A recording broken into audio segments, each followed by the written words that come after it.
Hello, and welcome to the show where it's Wrestling with Entertainment, the only audio experience on the web today, the trusted choice for interviewing all your favorite wrestlers every Tuesday and Wednesday, and previewing and reviewing the latest shows from WWE, AEW, New Japan, and everything in between every Saturday on YouTube and Castbox, sponsored by Rogue Energy and Player One Coffee.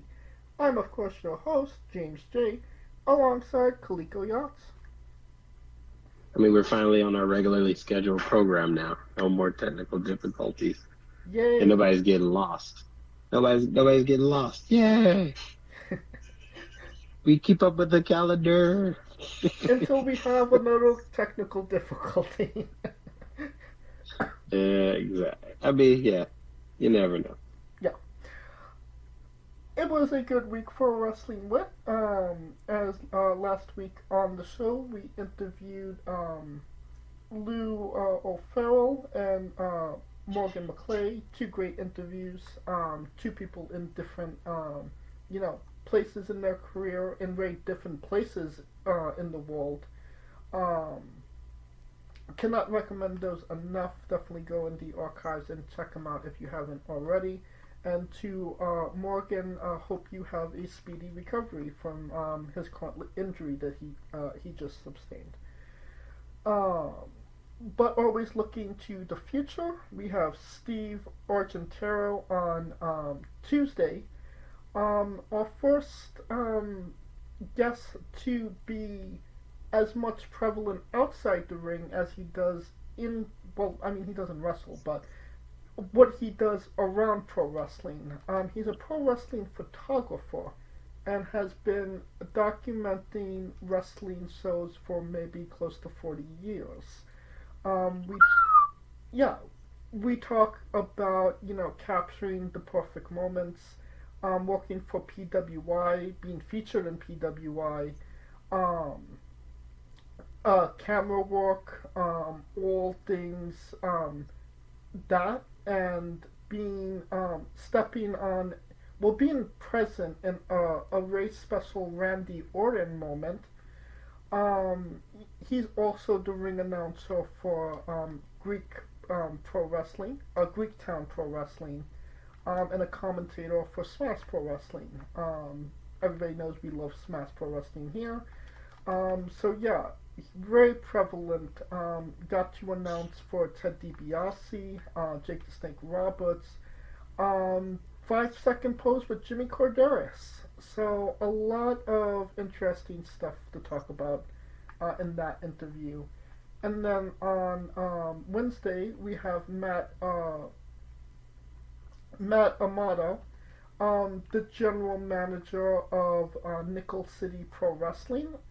That's not actually a gimmick GM. He is legitimately the general manager. He does all the inner workings of Nickel City Wrestling, which we talk about. We talk about their current champions, their current wrestlers, working with some legends. Haley J not getting her chicken tenders. Tatanka being difficult to work with. Somebody called the Red Marvel, and a hell of a lot more. Especially some good eats in the Buffalo, New York area. So you definitely want to check that one out as well. But don't take my word for it. Here's some clips now. And so, Jimmy and Arda, I think originally did that first 5-second pose at an indie show that I was at, and I remember taking a picture, and then they invited me into the ring, so I did one too. And then Jimmy was happened to be at a Greektown show. I wasn't really expecting to do anything. I didn't really know what Jimmy's role was going to be, and then turned out that we had him do a draw for the 50-50, and I thought, well, we got to do something. We have to do something a little different to make it, entertaining for the fans, so it's not just a kind of a Cordera's lovin'. So I said, hey, how about we, do a 5-second pose? And I think I mentioned Art at the time as well. So that was fun, and I hope fans got a kick out of it. It's and obviously it's a tribute to a couple of Toronto / Orangeville boys, Edge and Christian. Never heard of them. Yes. I think one of my favorite stories is when I went out to breakfast with Hollywood Haley J, and she wanted chicken and waffles so badly, and she ordered them and she got them, but the chicken was like a chicken breast that had like a bone in it, and she lost her ever loving shit because she really wanted tenders. Like, she was just like, waiter, what the hell is this? She was so just upset that like she didn't have like chicken tendies and it was like a real like whole chicken on her plate. It was just one of those like just funny moments where like I was just like, oh my god, is Haley gonna like throw a plate at a waiter just because like, and like she didn't even do it like, you know, like diva style. Like I think she was just like literally just like over the day and just like really like the only thing that was saving her from losing her shit was chicken nuggets, and you know they gave her a chicken like on a bone with a breast. It was just so funny. Alright, and then on the 19th we have Romeo. On the 20th we have Funny Bone. On the 25th we have Delios. On the 26th we have Bam Bam Quaid. And on the 27th we have Dean Allmark. So all of August is in the books. You just gotta listen to them when they release. Alright, I think we're done putting ourselves over. No, Kaliko? I mean, you got all them people over with them jobs, man. You got dudes with all these jobs. Well, it may have been a good week for wrestling, but maybe not such a good week for WWE fans. We are wrestling with the news. And, well, I mean, it was a great day for... I'll just say it. It's a great day for pro wrestling.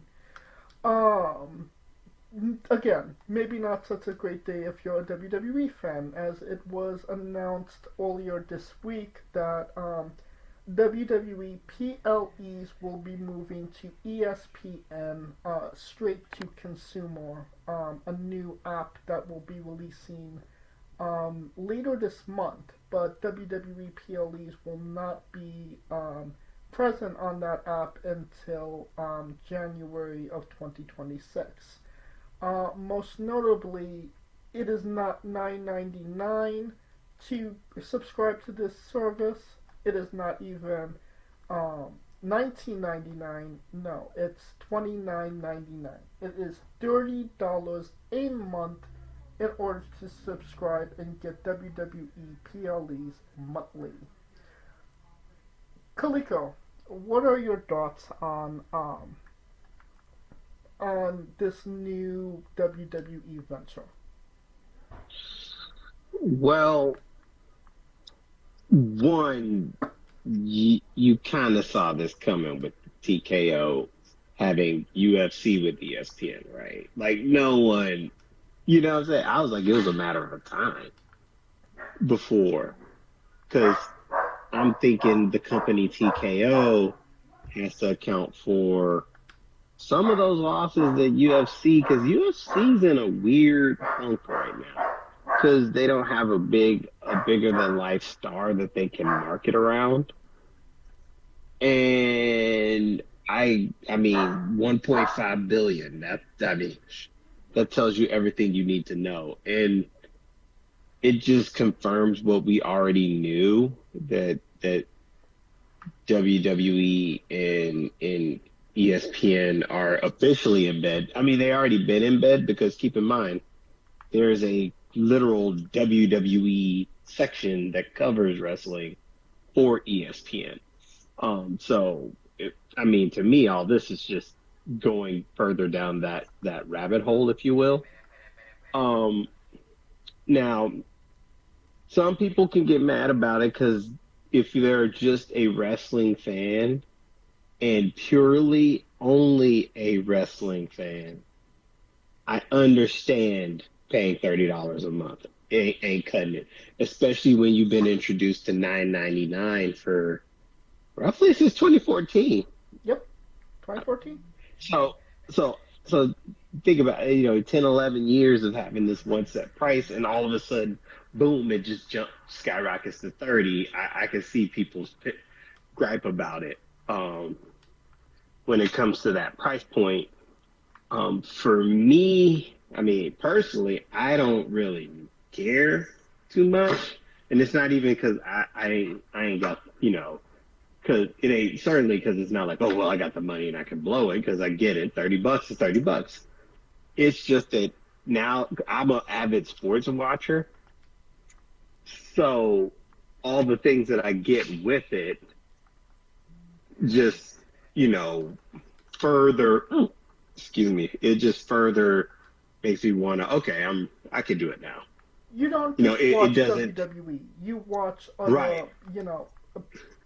Sporting events that makes that $30 worth something to you. Right. So for me, $30 to watch SEC football, I ain't got no problem with it. You know what I'm saying? Right. Or $30 to watch SEC football, or college football in general. I watch. If it's mother effers on the field trying to do something, I'm watching it.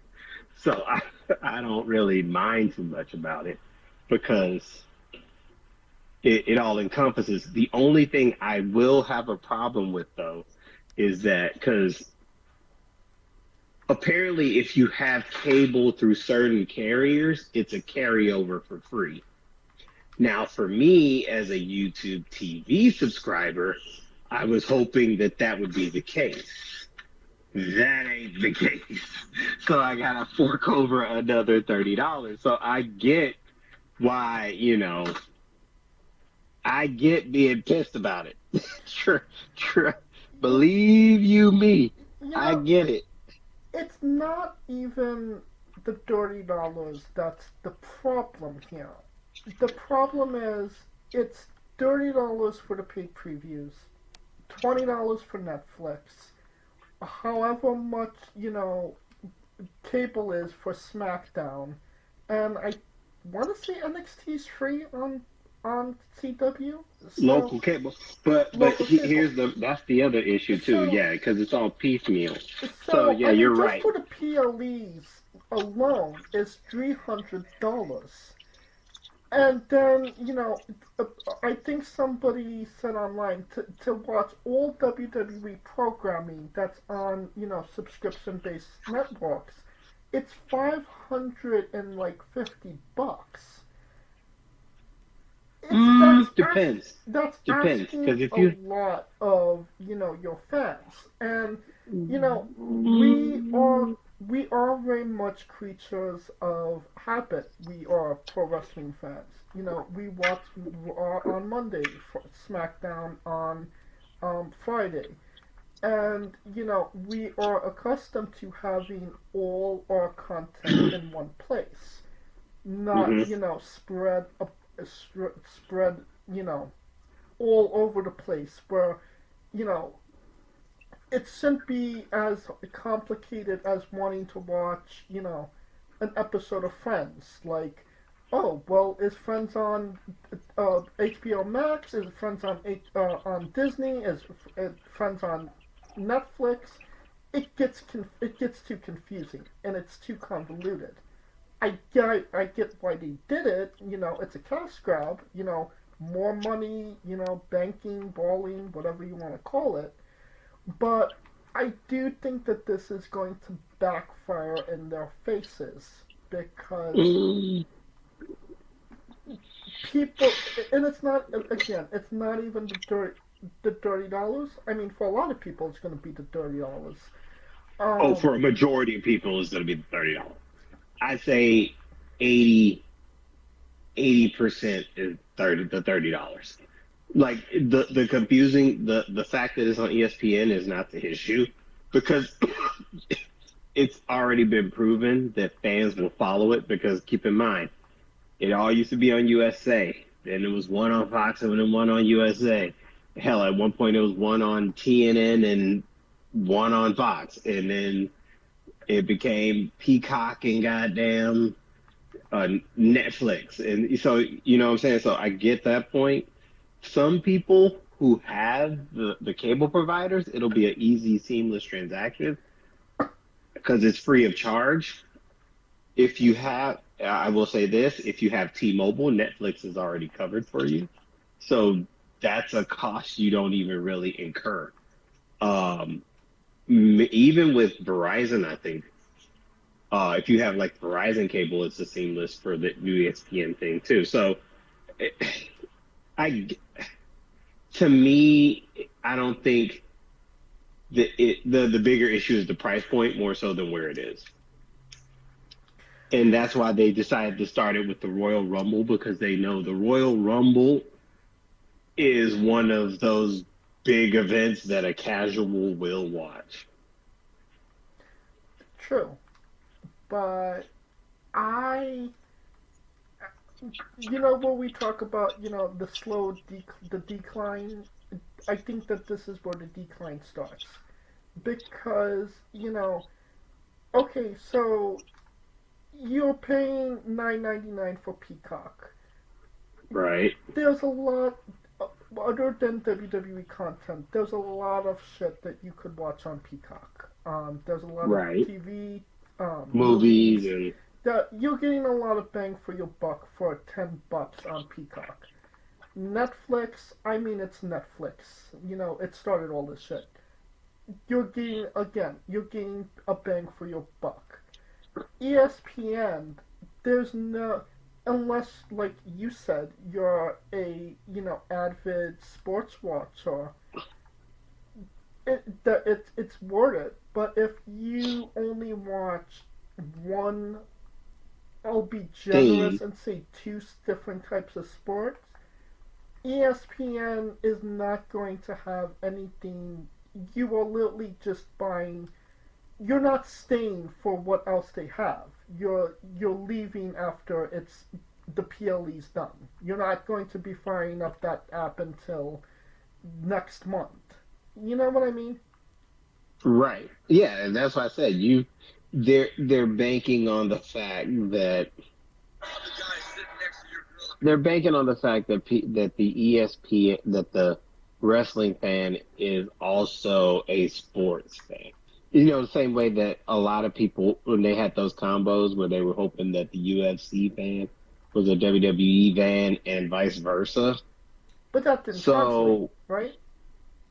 You say what? But that didn't translate. I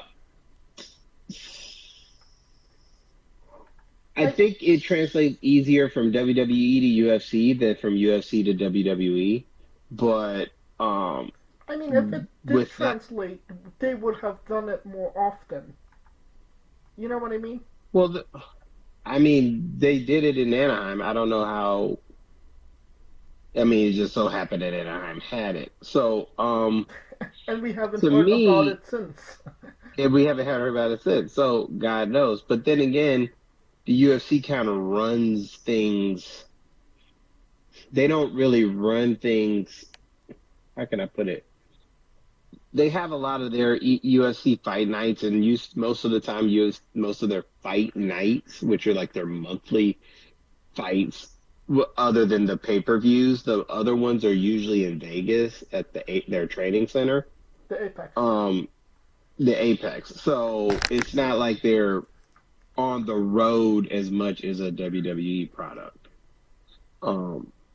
So I get it. And to me, like I said, the price point to me is going to be the price point, and who is going to be the beneficiary of the transition of no extra cost. So like, let's say if most of the people that have ESPN, or let's put it like this, if you got the Hulu Live Disney ESPN bundle, you're automatically, my assumption is you would be automatically rolled over. You would be wrong in that. It's a separate. Really? It's a separate app compared to the one that is on Disney. No. But what I'm saying is that I wouldn't think that they would charge the people that got those bundles another $30 for this. I think that if they have the Hulu, like if you got Hulu Live, why would I? It's a transition. I think that's a transition because it's already bundled with ESPN, if I got that bundle, why would I pay another $30? You might as well just go ahead and give it to me for free. I mean, that's yet to be seen. Like Or at least that's what I told. Hold on. As a matter of fact, I got a text. I can look at my guy because my guy was telling me this. See, my insider was giving me the email. He told me the email. He sent me the email that they had the morning of. See, it pays to have a little. It pays to have a little thing right there. oh So, yeah, it's pricey. Wait, so they're trying to make ESPN. Honestly, ESPN's kind of determined. Da, da, da, da, da. So the assumption is that the Hulu ESPN bundle, whatever, is a transition at no cost. Now, if you have YouTube TV, that's a different story. Like for me, it's a different story. right. So a lot of people who already have like the Hulu bundle with ESPN in it is not going to be affected. But the people who don't, I can see the $30 fucking them. Like, fuck it. Yeah. Well, But I'm still gonna get the bitch because I can't miss wrestling. My kid is on Yeet Man right now because he knows Cena's coming down the pipe. So the, the other thing that I just, problematic in my opinion, is that this is going to be a brand new app. When it comes to these brand new apps, there's obviously trial and error. There's, issues and problems occur on them. So I can't imagine that and I mean, from August to January, that's not a lot of time. That if they have any, bugs or glitches or problems, that it's going to be fixed by January. And then a lot of people are going to be very upset about not seeing the Royal Rumble, in perfect or pristine condition. And that right. is going to be, that could be a monumental failure. I mean, we're not exactly in the Vince McMahon, he's got luck era anymore. We're in this is a soulless corporation era. You know what I mean? I get what you're saying.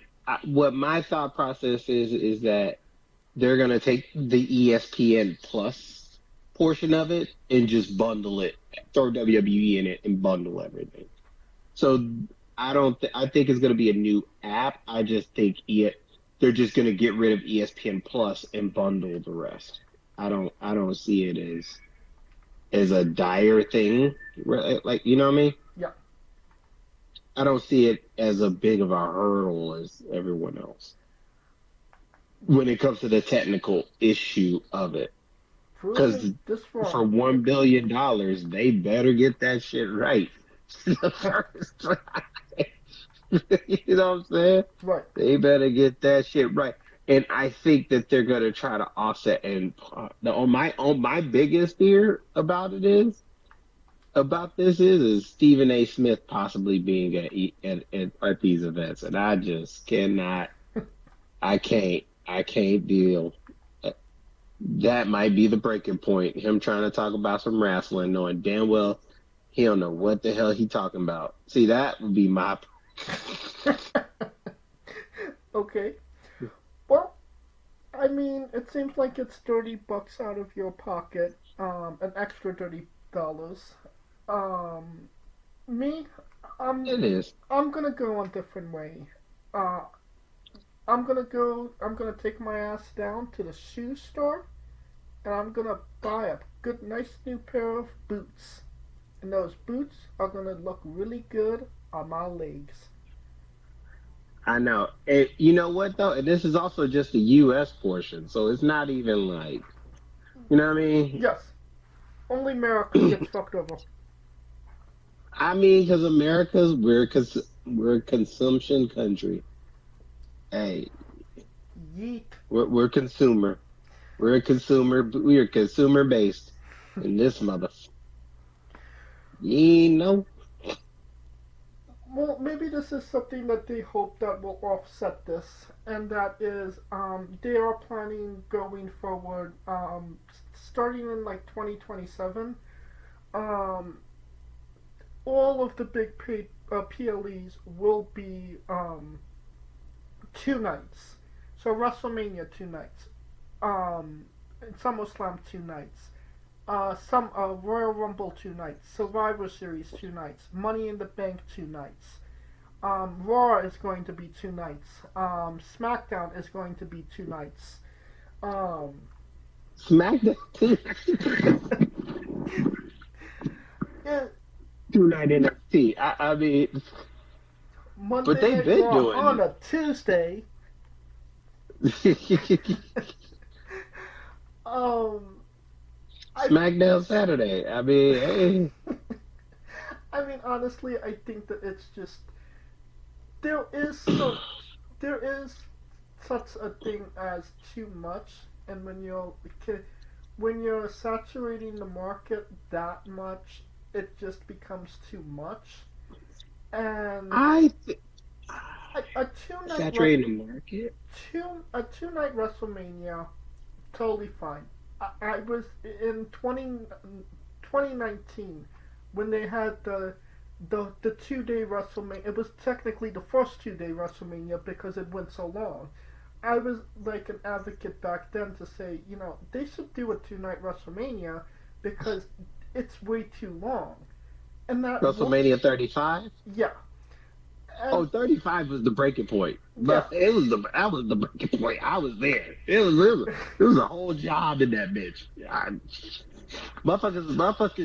Motherfuckers was 19 was a breaking point. But it also made sense to make it 2 night because if you're I mean if you're gonna ask people to spend all this money, you might as well have them make a weekend out of it. right. Because think about it, they're investing. So if I'm investing that much on tickets, I might as well break it and make it 2 nights and make it a whole weekend instead of me having to go in and pop out, right? Right. Or for most people, they could just the ones who don't want to do both nights, they could just pick which night they care about the most. Like WrestleMania, more people this year, WrestleMania, everyone it was a lot of people there for night one, no doubt. But more people cared about night two than night one. So, people can decide. And I get that. I don't want people Well, them doing their major shows as a 2 night format to me actually gives consumers a choice to do one and or both. And I'm not mad at that. I want to, because a family of four trying to do a 2 night fucking or doing a 2 night WrestleMania, that ain't in the cards in this economy. So I'd rather them be able to, hey, I want to go to the one that I care about the most and still have a good time and don't feel like that they're getting shafted. Well, I mean, like I said, a 2 night WrestleMania makes sense with the amount of wrestling that WrestleMania has accumulated to. I mean, you could make the argument that SummerSlam kind of, sort of could fit in that category as well. Oh, this year it worked. It worked big time. It worked to a degree, I would say. I don't think that you really need a 2 night SummerSlam. A 4 hour SummerSlam would be perfect. It wouldn't necessarily break the bank, so to speak. Um, but Wait till Minnesota. um, Royal Rumble, that is going to be very problematic because You think so? because I don't see a lot of people. People are going to go to night. I'm assuming night two. Let's say night two is going to be the men's Royal Rumble. Night one's going to be the Yes. women's Royal Rumble. Yes. Nobody's going into a 60,000 seat arena just to see the women's Royal Rumble. And I'm sorry, Well, here's that's just the case. And I think they're gonna. if you need Well, they're evidence gonna of split that, it. if you need evidence of that, The Look at Evolution. Evolution. Goldberg's final Well, match was in the same place, 13,000 seats. Evolution, 8,000 seats. If that doesn't tell you right there, I don't necessarily know what will. but now that they got two brands and two titles, it splits it. So the World Heavyweight Championship with the Women's Royal Rumble on night one, the Undisputed Championship and the Men's Royal Rumble night two. I started to see it coming. So you're saying have four Royal Rumbles? You say what? Are you saying to have four Royal Rumbles? No. Because the titles are going to get defended at the Royal Rumble. They're just going to split the same way they did at SummerSlam. They're just going to split it and then make the one where the Women's Royal Rumble have the most important of those two matchups, or the most sought after of those two matchups. They're just going to pair it. I think Because prime example, let's say if it was Cody Cena. Cody Cena would be paired with the Women's Royal Rumble because you're going to want to see Cody Cena, so therefore you have to go through the Women's Royal Rumble to see it. You see what I'm saying? I understand what you're saying, but I think that this is very problematic. I think that it's not going to be good for WWE. I think that they're already spreading their fan base pretty thin with, the ticket prices that they're charging, and now times two. Well, that's why they do the package. That's why they do honestly, if you're not trying to do it like me, where I wait to the last minute and get this shit, and you know what though? I will give the fans credit. See, that's where you're underselling. Prime example, Money in the Bank. I'll put it this way: Money in the Bank. How much did you pay for your two seats at Money in the Bank? I paid more than I needed to. No, I'm serious. No, I'm saying the price point. Just say the price point and when did you pay? I paid right when the first pre-sale went up, and it was right. I want to say it was a substantial amount of money, but it was definitely tickets for Worlds Collide was significantly less afterwards. Right, but I'm just using Money in the Bank as a precursor, right? Because I'm gonna show you what I'm talking about when you do it. So that's why I'm wondering, like, give me the ballpark price point that you paid. I'm not like that. Let's just say under $1,000 for 2 tickets, right? 4 tickets technically. 1,000 for 4 tickets, right? Yeah. So I will say this: the fans get hip the game, because keep in mind, I was paying attention to those tickets all up until the week of, and the same seats that they tried to charge $5,000 or $1,200 to $1,300 the entire time, it got to a certain point where it was like $500. Yeah. And that's when so fans are hip to the game. I think you got some that have FOMO and they're gonna do it, but for the majority of fans that are hip to the game, they wait, and the moment it hit, like I can tell you right now, I bought my tickets the Wednesday.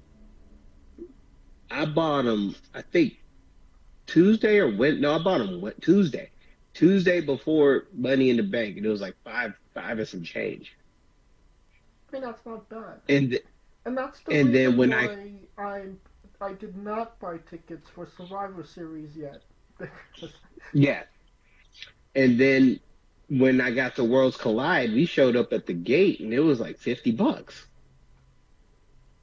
Yeah, that sounds about right. And I was right behind you. I was right in front of you, actually. I was right in front. Yeah. So it's like 3 rows in front of you. So what I'm saying is that there's ways around it. I wouldn't think when it comes to that, there are ways around it. It's hard for a family to afford to do it than 2 people, right? Or 1 person.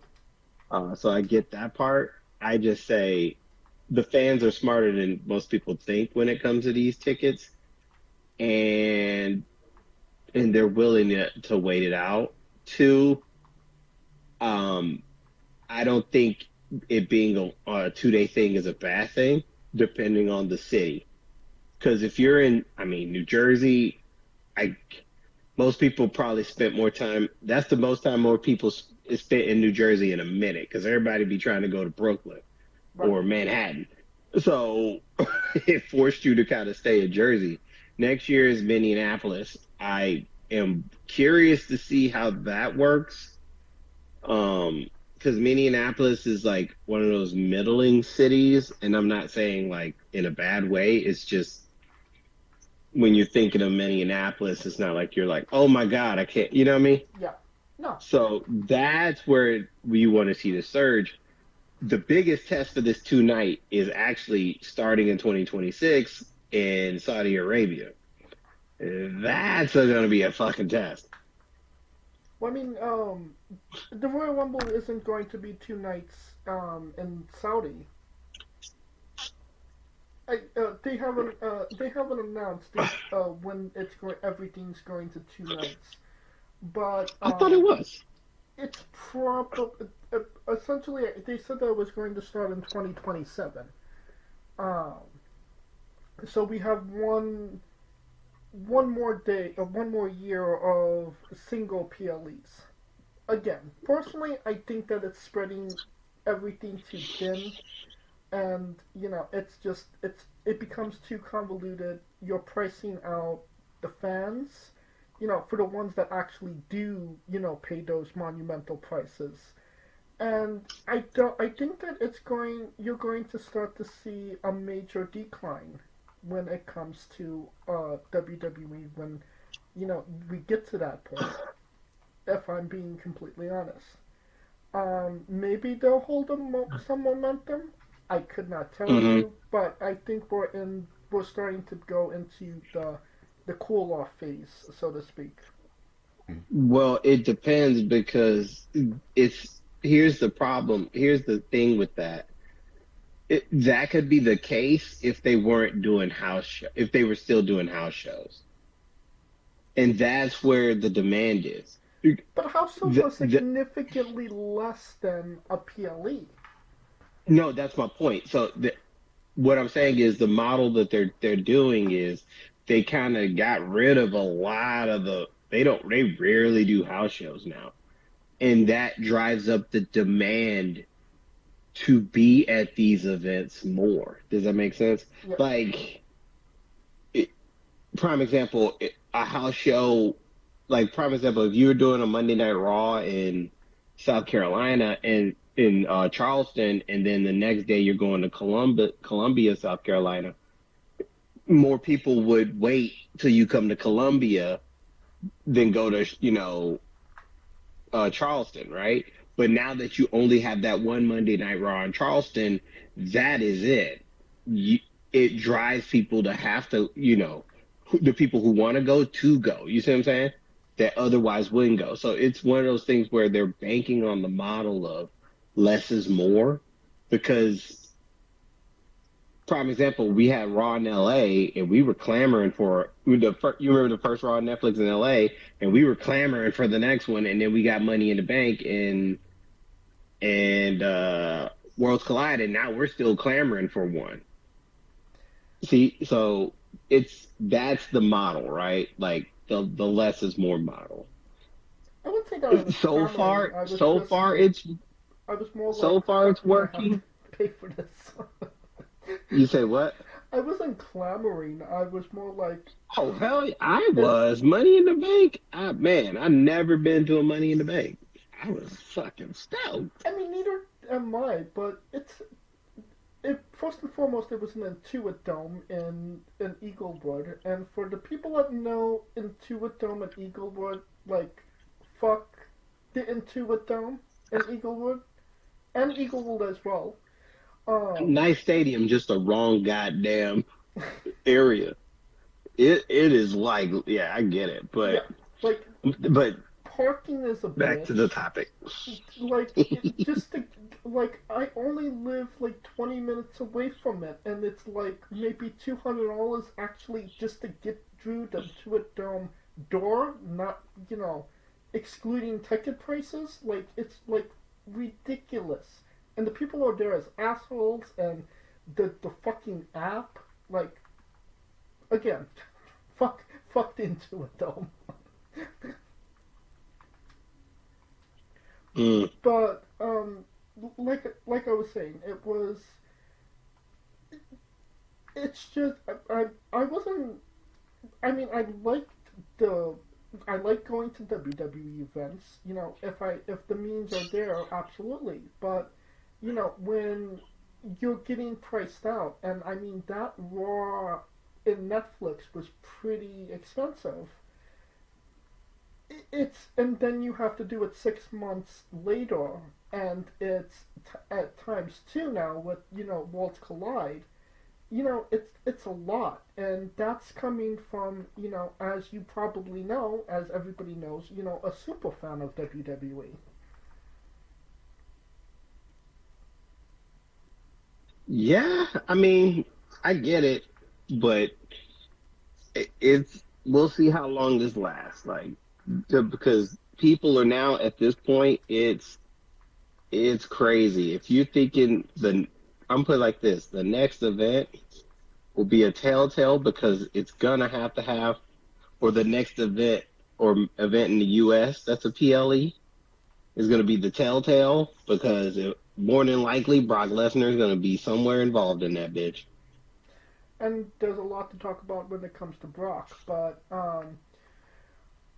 we, as everybody knows, Saudi Arabia is getting Royal Rumble in January. Um, there is a heavy rumor that it's very likely, or just likely in general, that WrestleMania will be in Saudi Arabia in 2027. Um, as somebody that goes to WrestleMania as often as you do, I can't imagine you're taking a flight to Saudi Arabia, are you, Kalika? Or would you consider that? Or I don't think 2027 is not going to be in Saudi Arabia. WrestleMania 2027 is going to be slated in Nashville, Tennessee.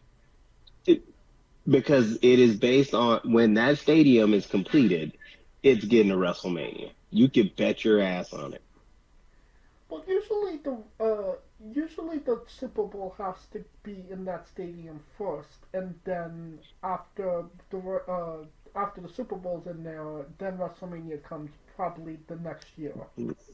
Nah, that don't happen. Nah, because keep it. Let me see. I'm trying to think. No, because Super Bowl in Levi LA, Stadium. SoFi was 2020 or 2021. No, it's 2021, and then WrestleMania was 2 years later. Now WWE already said once National's done, they're getting it. I mean, obviously, yeah, they're getting it. But let's just say at some point in the next 5 years, Saudi Arabia is getting WrestleMania. Now that is more realistic in the next 5 years because I don't see it. But here's my issue. I don't think. I mean, the Royal Rumble got there. It can get there. The issue that's gonna happen is Royal Rumble is gonna be. We got to see how the Royal Rumble works because Saudi Arabia is not. It's a town, but it's not like a party all night town, and that's gonna be the big culture shock. Um, And as and much as usually, people like to, as and much as Saudi Arabia likes to think that they're a tourist attraction, uh, if you look in those WWE crowds in Saudi Arabia, I dare you to find somebody that looks remotely English. or Well, one, Caucasian. because there's no selling of alcohol in the stadium. And I mean that's a big mute point for you. That's a big mute point for a lot of people. That ain't just me, my man. But I mean that is a good question. Like I I've always felt like those Saudi Arabia shows were like an encapsulation where it was just people from Saudi Arabia. Like I mean, you don't see the green short guy in the crowd. You don't see George Kettle. You don't see Jelly Roll.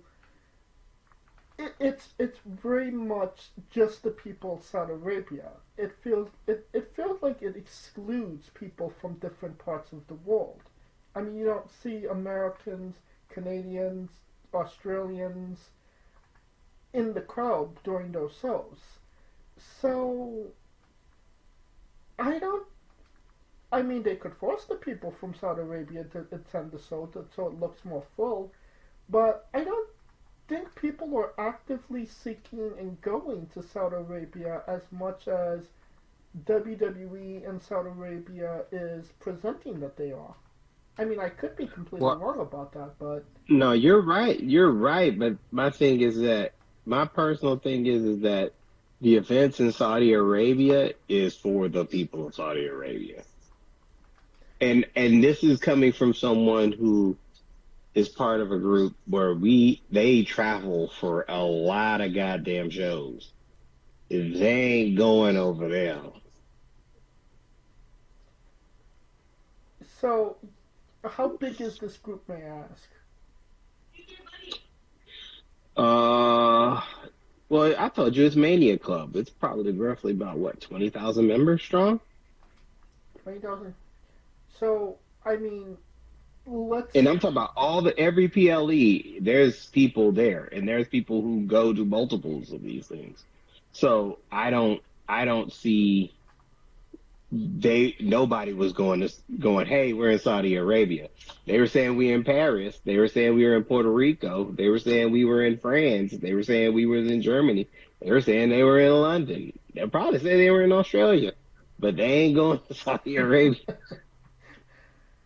Could I mean, obviously the cash grab is the simple fact that it's, Saudi Arabia is going to pay them more than they would make with an audience.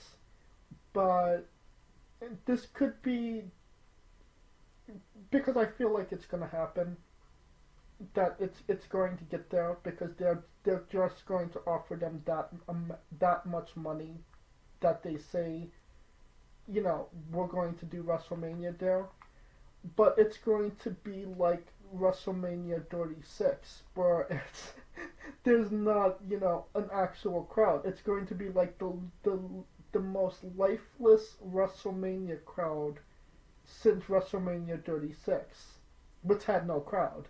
I mean, you've heard Saudi Arabia crowds. I mean, they don't make a lot of noise, and I don't think that they're maybe as smart to the business as obviously people that come from all over the world as well.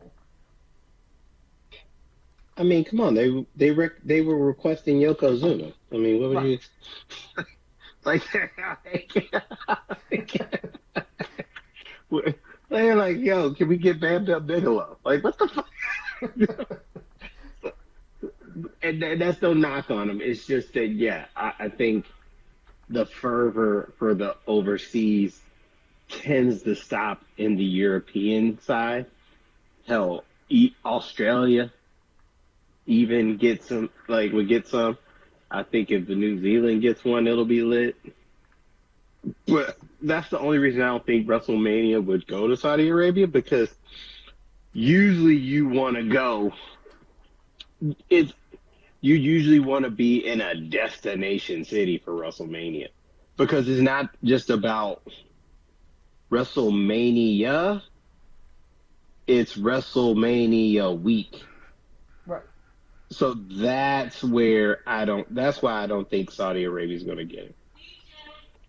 Well, there's even been discussion where they have two WrestleManias, and I'm not talking like a two-night WrestleMania. I mean like two WrestleManias, one that's obviously going to be more accessible to people around the world than obviously the Saudi Arabia WrestleMania. I feel like that's going to be like the greatest Royal Rumble event. I don't know how that's going to work and if people will actually respond to it, but I mean that's an option, I guess? Question mark. Well, here's the thing. They're getting I'm trying to think. So let's see. They had Saudi Arabia, but they had the what was it? Night of Champions. What was it? Night of Champions? Yeah, it's Night of Champions, Crown Jewel, Royal Rumble. They ain't getting a Mania. They and then they're gonna have to run Crown Jewel back. No, that ain't gonna happen. I don't see it.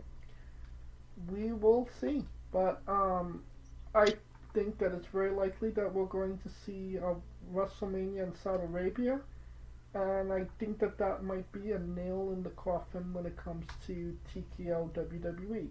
But like I say, it's only my opinion. It's a blind demand, so it just depends. Speaking of nails in the coffin, Karrion Kross, his deal has expired his contract has expired with WWE. It is reported, if you believe rumor and innuendo, that a new offer was given to him, but he has yet to sign. I feel like the SummerSlam match was telling, if he would have resigned, he probably would have won that match against Sammy, but since he didn't resign, he did not win that match. And you're not signing with us, go over, Sammy no yob. I mean, something might change between now and then. This could actually be a work from what I'm hearing.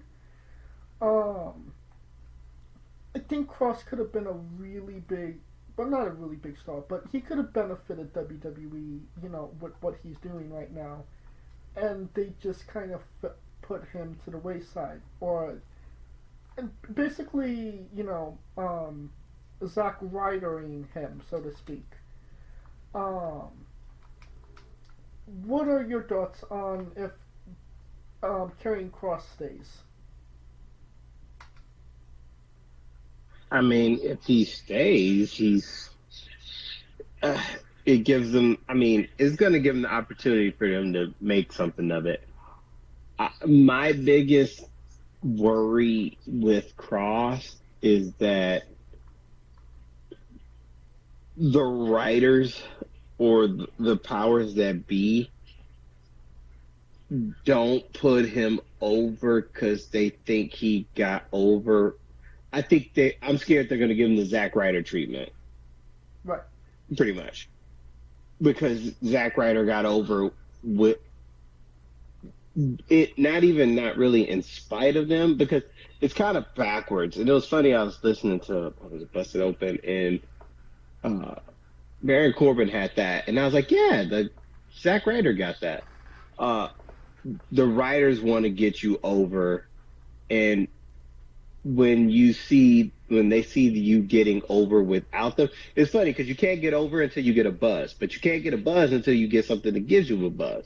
So Karrion Kross doing all this shit that's getting him a buzz, and people are yelling that he want him, and the writers are probably looking at it like, well, he's in it for himself, even though he's probably doing it just so he could get an opportunity to be on TV. So he's basically getting punished for thinking outside the box to get himself over and not going within the confines of the company way to get himself over. If that makes sense. No, it does, unfortunately. And that's very effing unfortunate. Because wouldn't you want your guy? Wouldn't you want any of the superstars in your company to get over? Because if that's the case, why would you have them? Right. I just think of it like, who initially brought Karrion Kross into WWE? Triple H. I mean, he made him, like a big star in NXT, and like he was like, on the forefront, and he had an undefeated streak, and like he was like a big deal in NXT. And then, Mm-hmm. Trip, obviously everything that happened with him in WWE when Vince was still in charge, that's not the case anymore. Triple H is in charge. The guy that Mm-hmm. obviously saw something in him to begin with. So why is he treating him so badly? I don't think it's treating him badly. I just think, uh, I think they just want, I think they want him to get over it. But here's my thing: if they were treating him badly, they wouldn't have promoted the book he released. He released a book? Yeah, they promoted his book at SummerSlam. They're promoting the book release. I did not. Maybe that just went over my head, or I didn't just hear that, but. It was during the pre-show, so that's why. Well, that makes completely sense. Why the fuck would I watch the pre-show? Well, I was here. They had to, I mean, I was here for, 3 hour pre-show. If Cross leaves WWE, I mean, what is there really for him to do? I mean, he came from Impact. I mean, he could go back to Impact, but I don't see what that would, benefit him. He could go to AEW, but like, I don't see where. But there's not a lot of real estate that he hasn't already, that he wasn't already a part of, and I don't see where AEW would do anything with him that has already hasn't been done. You know what I mean? hmm I mean, but yeah, you're right. But I mean, honestly, I think he's still under contract. I think he's gonna stay. I think he's going to stay too. Maybe, maybe not because of the opportunities, but maybe just because he does seem like a stubborn guy, and he wants to see something through because he believes that he could actually see it through and make something of it. Um, Mm-hmm. I think he might succeed if he actually has that attitude. But you have to have the machine behind you. So let's see if that actually you know works for him. Speaking of the machine behind you, the machine ran him right over, and I'm talking about Austin Theory. Um, he's a part of the inactive roster right now, or he was moved. I could make the argument that is just because he's injured right now. Um, it could be a part of a bigger storyline with Grayson Waller, um, or it's just the fact that they're him getting injured is kind of the last nail in the coffin that it's time to put Austin Theories in his future endeavors. And hmm personally, I don't think Austin Theory is that bad of a wrestler. Um, he's definitely missing something, I would say. But it just kind of feels like Triple H's, thought process on him was, you're a Vince McMahon guy. Al, goodbye. Well, I'm gonna make you look like he made my NXT guys look. Whether he's that petty or not, the hype yet to be seen. But that's kind of the impression I got. Considering that he went from Money in the Bank briefcase holder to a pretty forgettable tag team. It just kind of speaks volumes. You know what I mean? Yeah, it just depends. I don't know if he's gone. So everything that I see, it says, okay, it's administrative and he's not released. Because usually when they release, WWE just announces we released blah blah blah. Right, but I'm pretty sure he's injured right now. So I mean, doesn't Yeah, necessarily. he's injured. Yeah. Yeah. I mean, you could maybe make the argument that this was the biggest blessing in disguise for him. I'm not saying that's a good thing when somebody gets injured, but you go away, you learn a new whole. Once you're out of the machine, it's easy to, look out inside from the outside and figure shit out. You know what I mean? I mean, maybe because he's probably been doing all the other stuff that the meet and greets and such. So that's why I don't think he's gone. I mean, if he's gone, they would have said he's gone. I mean, they can't fire The, somebody that's injured. I mean, the hell you can. Shit, these motherfuckers don't. Man, you tripping? I mean, Yeah, they will. they're not that big of monsters. I ain't say they are big monsters, but the hell they can. You acting like they can't. Shit. Shit. Don't put it past them. I mean, yeah, yeet. Do not put it past them. I am not putting it past them. Somebody else that's out right now is one Gunter. He broke his snaz, his nose. For those who don't understand German. Um, I think that it was the best way to kind of keep him off TV right now because I don't see where he's going to be, relevant in the next couple of months with everything that's kind of happening and with Punk, Rollins, Roman, that whole shebang. He doesn't necessarily fit into all of that. So, not saying that it's good when somebody gets injured, but it was probably the perfect time to, take a step back, so to speak. Because I don't think anybody was clamoring for, a Gunter versus Pat McAfee Part 2. Well, not even that, but he's going to get the rematch, and actually this helps delay that. Because now the story with Seth can roll out. Because eventually Roman's going to get a crack.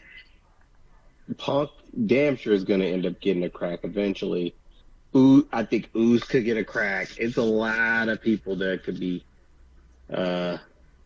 jumping in this fray.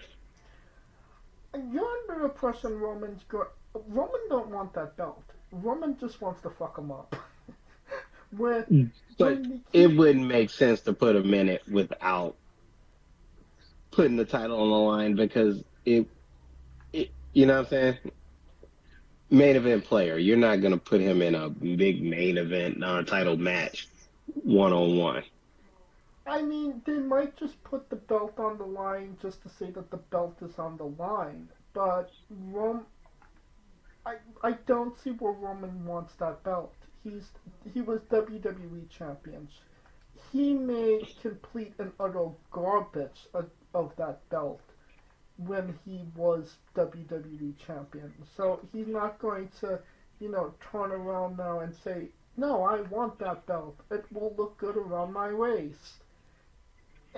Well, I ain't saying that, but it builds the mystique because the thing is that if that belt's not on the line, you can make the argument Roman's going to win. The odds are going to be 90-10 that he wins. So putting the belt on it leaves the ambiguity that he could lose. I mean, you could maybe make that argument, but I could make the argument that it could go either way when the belt's not on the line because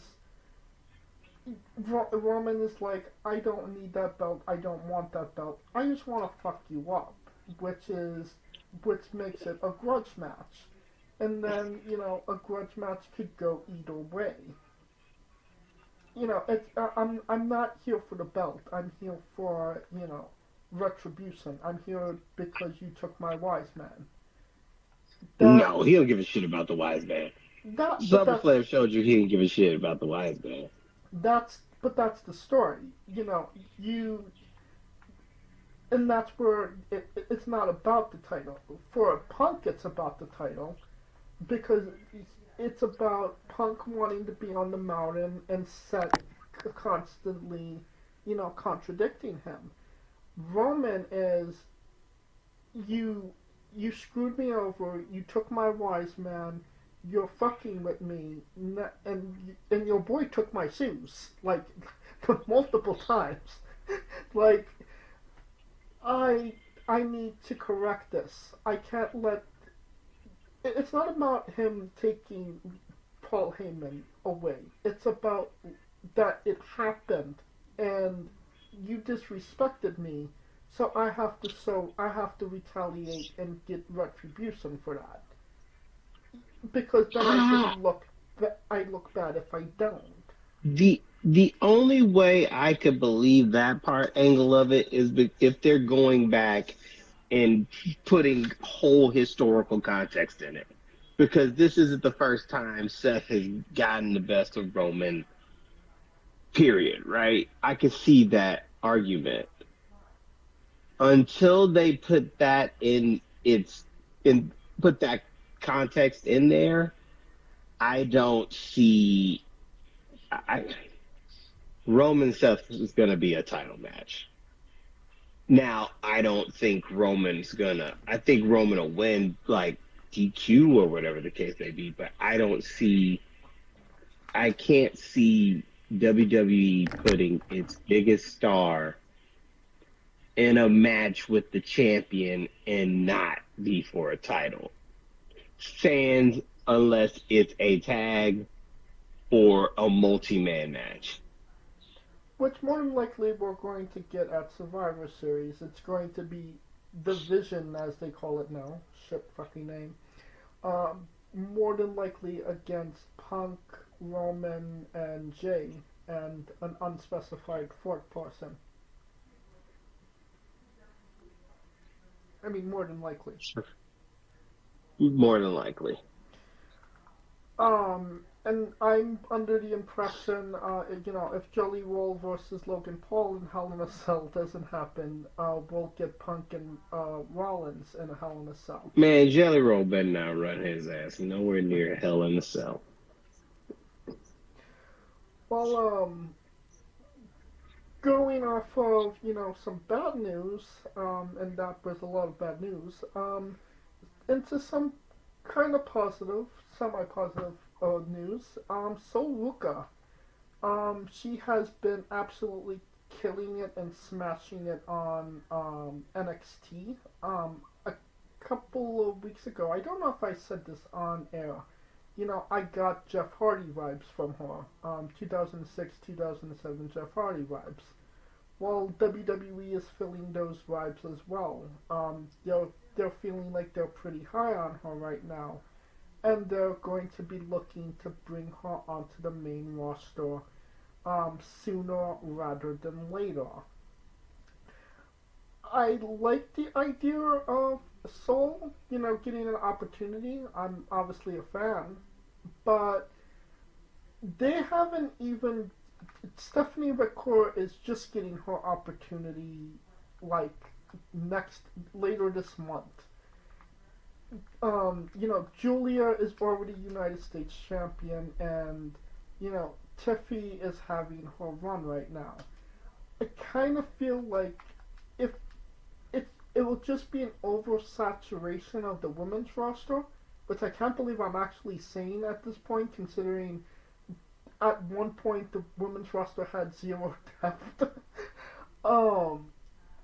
And I'm afraid that if they bring her sooner rather than later, and they don't present her like as a big star, that she's just going to be lost in the shuffle and ultimately fail before she was even given a chance to succeed. Thoughts, Kalika? But I don't think Soul Ruca. I mean, yeah, she has a title, but she's not a person that really would need the title to get over. Because I told you, it gives me Soul Ruca give me Rocket Power vibes. Right. Yes, you So did say that. so to me, it's giving a different lane from all the other girls. Because prime example, Rhea's the goth chick. Uh, Tiffy's the prissy girl. She's the Barbie Charlotte's doll. the yeah, she's the Barbie girl. Charlotte is allegedly the standard. Becky's kind of like The man. this anti-reflective hero who's trying to push everyone down. Bailey is basically a wide range of all of it. Uh, Naomi has came into being the crazy one. Bianca is just straight. Bianca and Jade are in the athletically strong uh, portion of it. Then you have your international flavors with Asuka and Julia um, and then of course Stephanie, of course, just her own planet at this point. Mm-hmm. And Soul would fit in just being a totally antithesis of all of that. It's just another lane that they're trying to fulfill. But if there's not a spot, like I said, there's an oversaturation right now. You know, I don't think so. Because if it were, they wouldn't. I mean, everyone that's there is getting used. And to get away from having them deal with each other every week, like, you kind of got to mix it up a little. They're mixing it up a little bit here and there. Because if that was the case, I mean, keep in mind, they brought up most of those people this year. They brought up what? Julia, Roxanne, Stephanie, just this year alone. and we just got And then to and Stephanie. Kiana just got back. I mean, true. But I mean, Stephanie is. Asuka came back. So yeah, it's just they're just stacking that women's division. They're stacking it. I mean, that's what we've been clamoring for is depth, and that's the point. I mean, not everybody's going to be on top, but it gives rotation, and as long as everyone has a trajectory and a story to attain to, then there shouldn't. To me, there's no problem. I mean, if that is actually the case. But like I said, I just don't want there to be like, you're calling too many people up and not everybody is getting, an opportunity. You know, I mean, it's shit. Stephanie. We thought Roxanne wasn't going to get an opportunity. And sure as shit, she was a tag champ. Same with Julia. Same. And Roxanne's now fucking number one contender.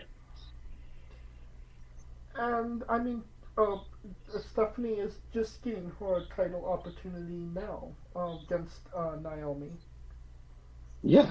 Uh, so I mean, it was, but I mean, Stephanie has been there since what? Since April on the main roster?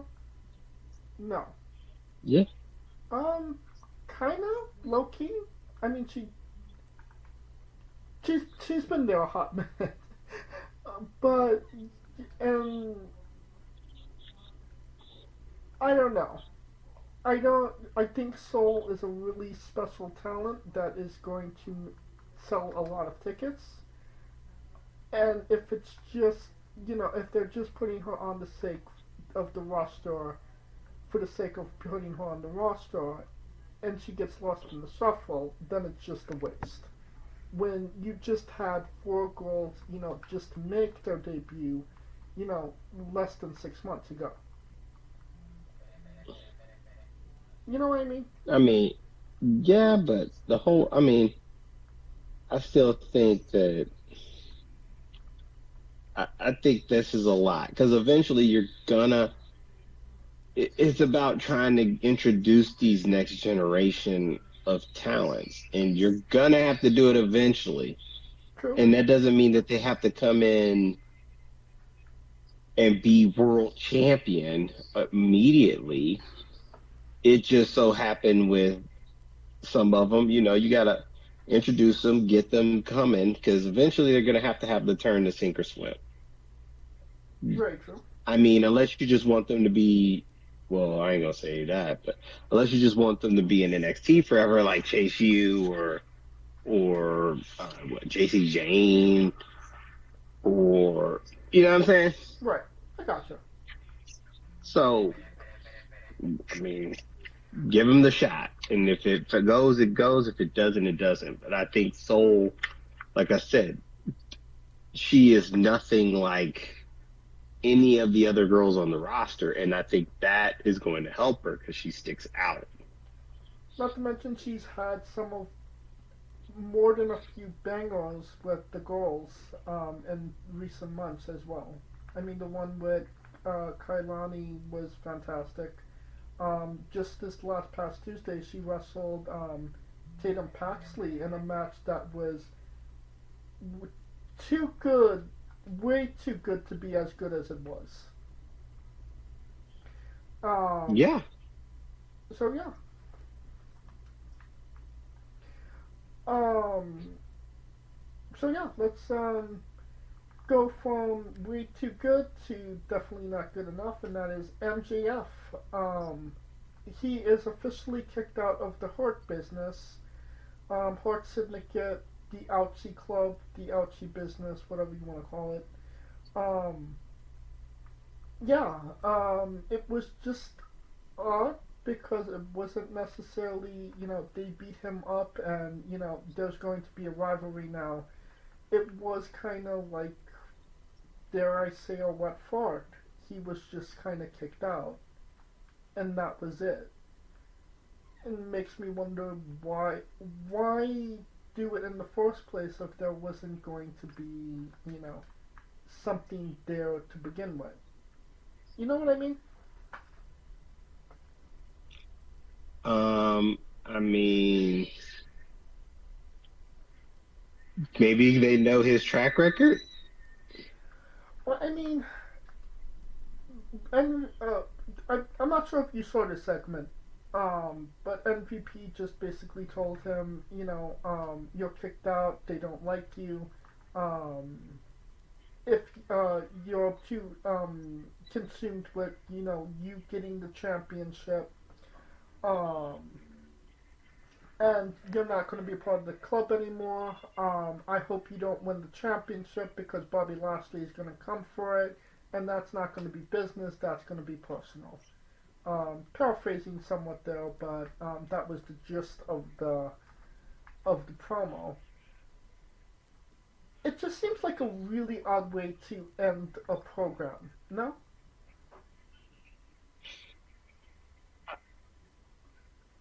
I mean, but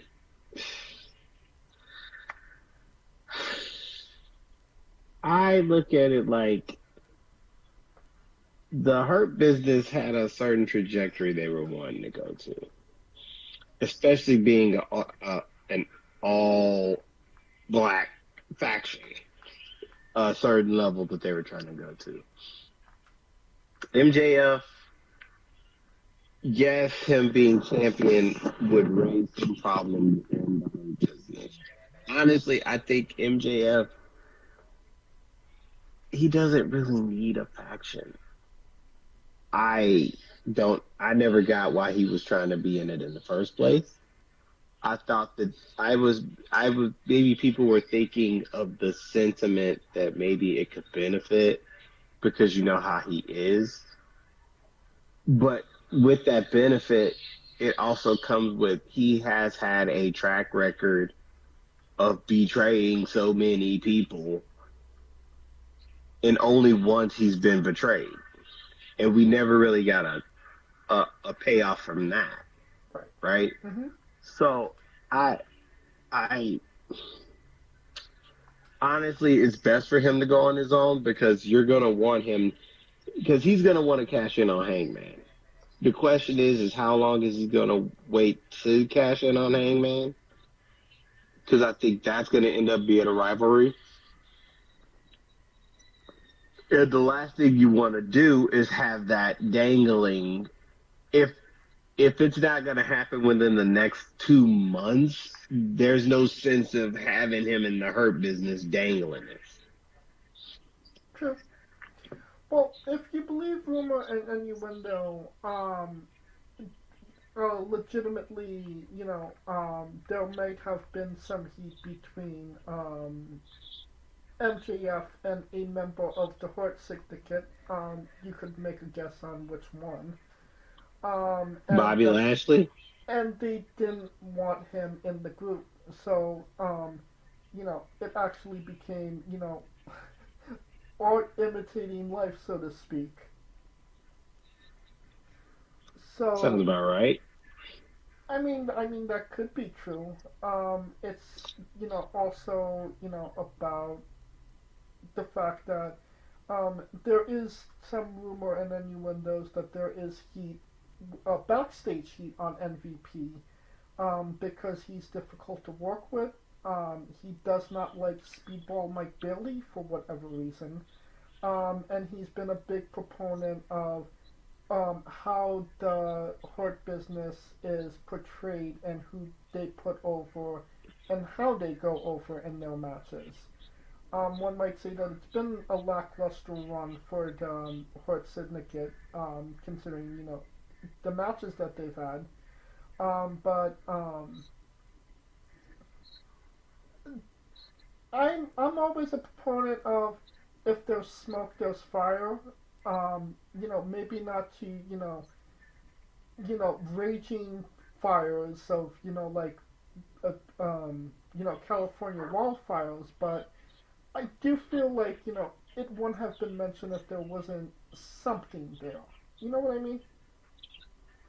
I mean, there's something there. It's just that I think that the Hurt Business joined wanting to be perceived a way that they weren't in WWE. That was the entire goal. End story, point blank, period. And anything that is intruding on that to them is not worth it.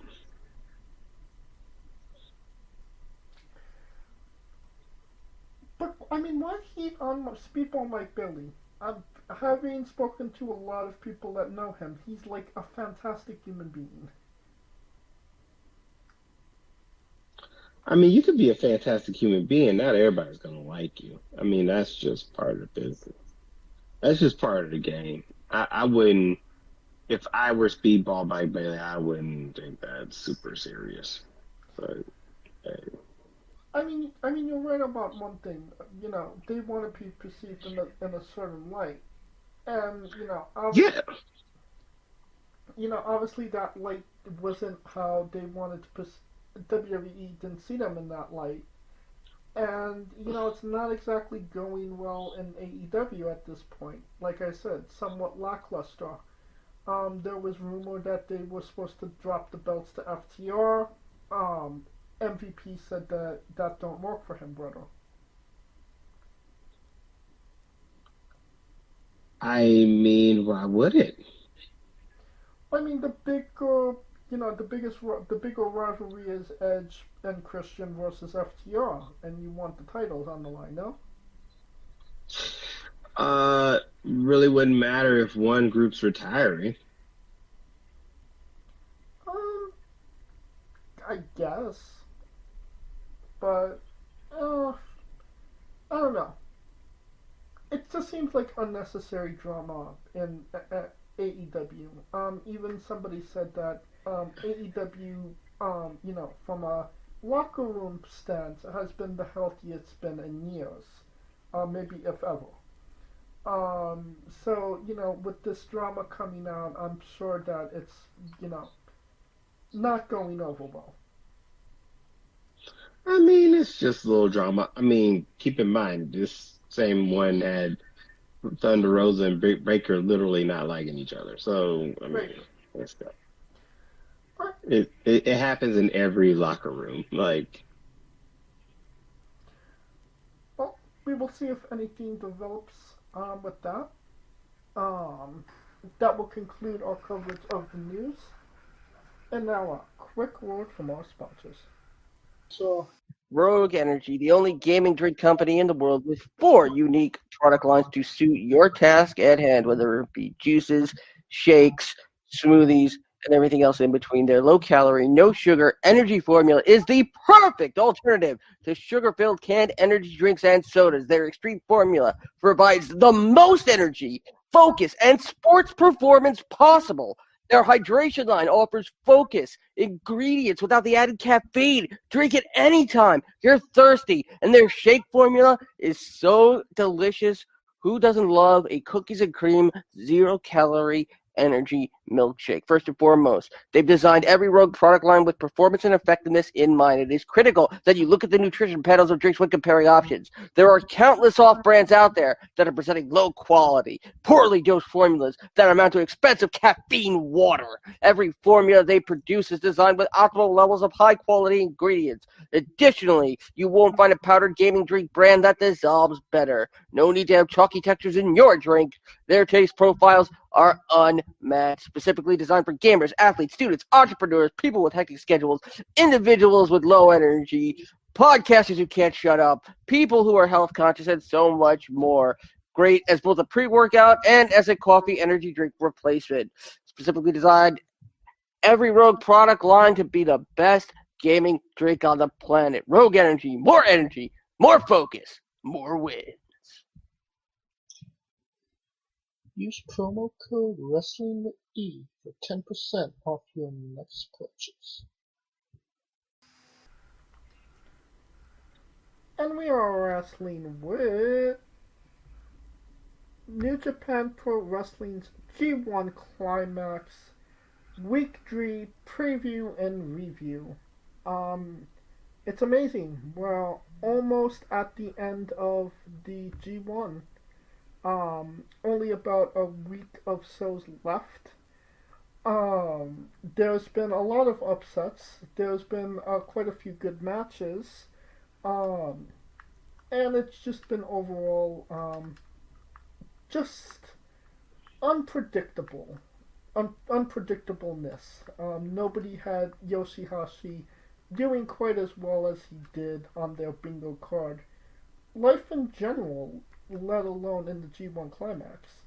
But how has this G1 Climax kind of unfolded for you, Kaliko? It's evolved in a way where they have people who, like we said, we have people that started off hot, and now they're coming back to earth. Yoshihashi, I'm talking to you. And then you got some of those people who were trying to play in place, and I think the biggest surprise for me is Shota in this, because he's a player now. He has a shot. I mean, Block B has been more like Gabe Kidd coming out, everybody gets 2 points, but now with that 2 points, everyone is kind of in play in a sense, except for maybe Phantasmo. But everyone else is in play and could easily make a quick little run to get to those top 3 spots to try to get to the finals. Right. And I mean, just earlier just the other day, people started getting eliminated from the actual tournament. We'll be talking about that in a bit.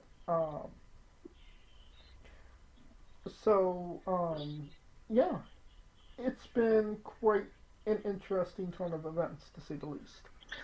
I will say this, Block A has been the most even block I've ever seen in a G1. Yeah, I would agree with that. It's literally a 50-50 block. Which is funny because 50-50 is in the B block. Yes. Mm-hmm. Well, let's get into it. We're talking August 1st. We have B block action. Callan Newman defeated Sonata in 10 minutes 11 seconds. Newman's at 6 points with 3 wins, 3 losses. Sonata's at 4 points with two wins and 4 losses. Pretty on par for Sonata, no? On par. Next. I'm disappointed in Sonata, bro. Don't get me started. Railway Iwa. Is it just me or is it really hard to pronounce his name? Railway Iwa. Railway. Iwa. I'm gonna call him Ewok. Ewok versus Evil. Evil beat Ewok in 9 minutes 27 seconds. Evil's at 8 points. Ewa is at 6. Um, I mean, obviously, Evil is going to be prominent in this tournament. No, I mean, Evil's on pace to being number one in this block if people not careful. very true. Uh, He's been, and it's crazy because it's sneaky. It's a sneaky good tournament for him. I don't. I mean, he's just been sneaky in general, considering he's cheated literally all of his matches. Matches, but hey, he's getting the job done. He understands the assignment, but we all know what they waiting on with that. So Yeah. Uh, then we have Bolton Oleg taking a loss to David Finlay in 10 minutes 52 seconds. Oleg is at 6 points, 3 wins, 3 losses. Finley's at 2 wins, 4 losses. Um, Honestly, a really strong showing for Oleg. 3 wins in the G1 Climax is nothing to sneeze about, considering some guys, can't even get a, 1 win. You know what I mean? that is true. That's true. He's an ever open weight champion, so Finlay go get a little title shot, maybe. Um, again, David Finley's only there for one match. I mean, he's there for one match, but hey, he picked up a win in the midst of it. Gets a title shot. um, Tai Chi lost to Yoda Tsuji in 15 minutes 58 seconds. Tai Chi. Now, Tai Chi beat Suji. You're absolutely right. I misread that. Tai Chi beat Tsuji in 15 minutes 58 seconds. Tai Chi at 6 points, 3 wins, 3 losses. Tsuji at 4 wins, 2 losses, 8 points. I get it. Tsuji needs to take some L's. To get the crowd to see how bad they want him to win the block. I mean, there needs to be adversity. Evil's at this point in the tournament. Evil's at 8 points. He's at 8 points. You need somebody to, A little, yeah. You need competition. And then you have Hiroshi Tanahashi taking an L to Yuya Uemura in 18 minutes 40 seconds. A pretty good match by both guys. Tanahashi's at 4 points. I don't think Tanahashi's going to get any more W's in this tournament. He came for his 100th G1 tournament win. He's got it. He's done for the rest of the tournament. He's coasting through. Oh, so you're saying, oh yeah, he just gets the. Oh, now I get it. See, now that makes sense. Yeah. So he needed 2 wins. He got those 2 wins, and now he could be. And now he's done. Yeah.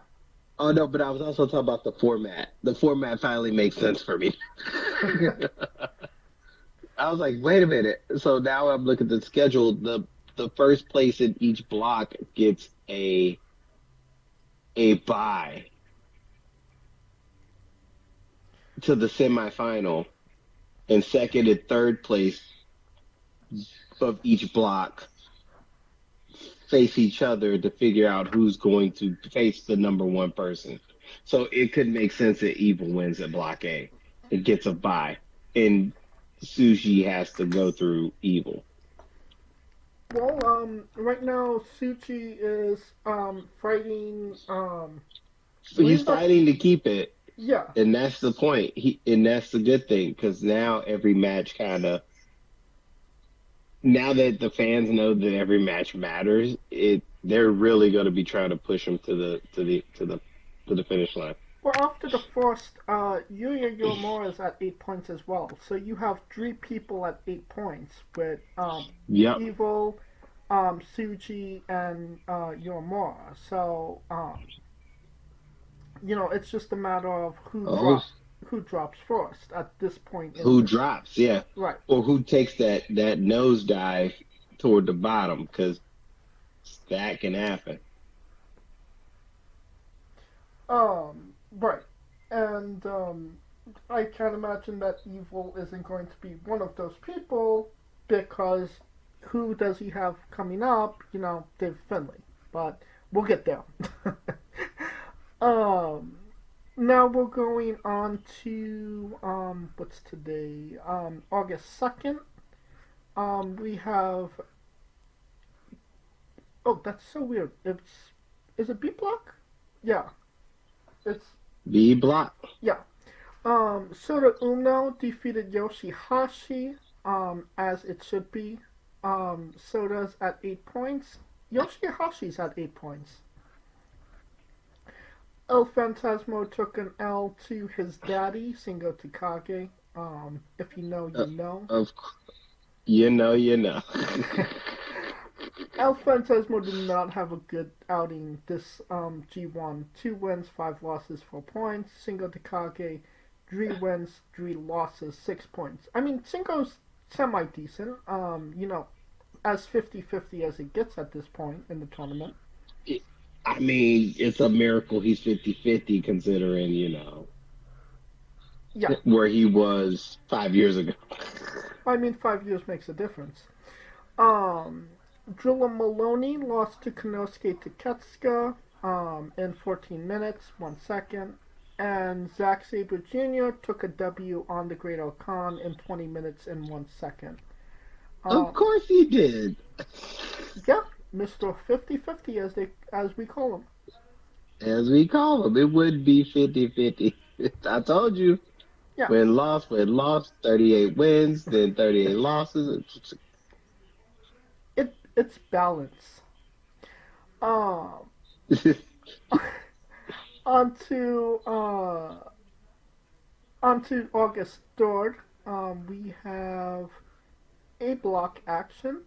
Bolton Oleg took a W on Callan Newman, and why the fuck wouldn't he? I feel like Callan Newman is just in the tournament.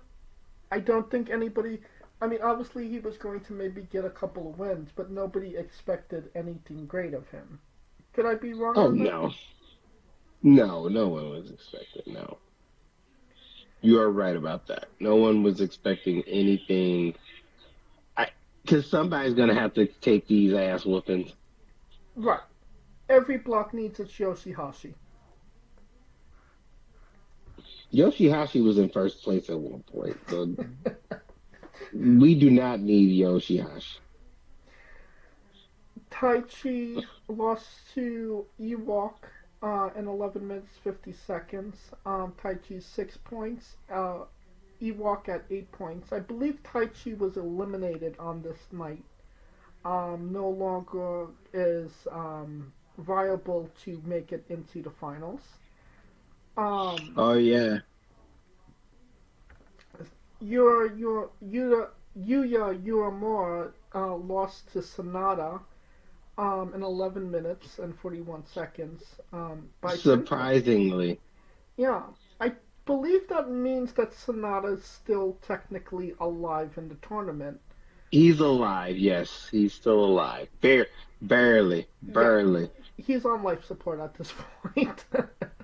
He's in ICU. But Uemura, he's, it holds him back. You know what I mean?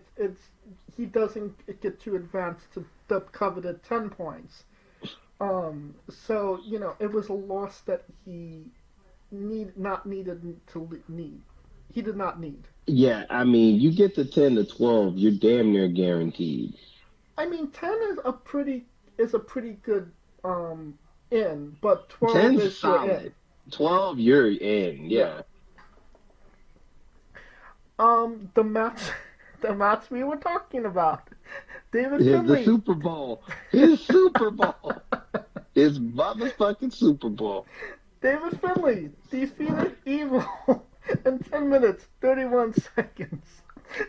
Uh, David Finlay at 6 points. Evil at 8 points. I think David Finlay is alive at this point as well. Maybe not because of tiebreakers. But he fucked up Evil's tournament, and I think that means a hell of a lot more. I mean, he just delayed the inevitable. He delayed it, and he got his win. That's what matters. He got his revenge. Now, I don't know if that's enough for him. So that's the other question. So, yeah, he got the win, but is he just happy with the win? I don't think he's just happy with just the win. We shall see. Um, and then we have Hiroshi Tanahashi defeating Yota Tsuji in 16 minutes 46 seconds. The ace is at 6 points, Tsuji's at 8 points, so nobody with 8 points advanced to 10 points. It was just the night of denial. And I'm not talking about the river in Egypt. I mean, but so much for what you were yelling earlier. Oh yeah, he just wants his one win, and he just wants his 100th win. Now he wanted 101 too. So, he put a stamp on it, but he was there for the he put more 100th than a win. stamp on it. He out here dashing hopes and pissing on dreams. Tsuji is still very much alive in the tournament, but unfortunately, it just didn't. It's not cemented at this point. Yeah, because you got the old man cock blocking him.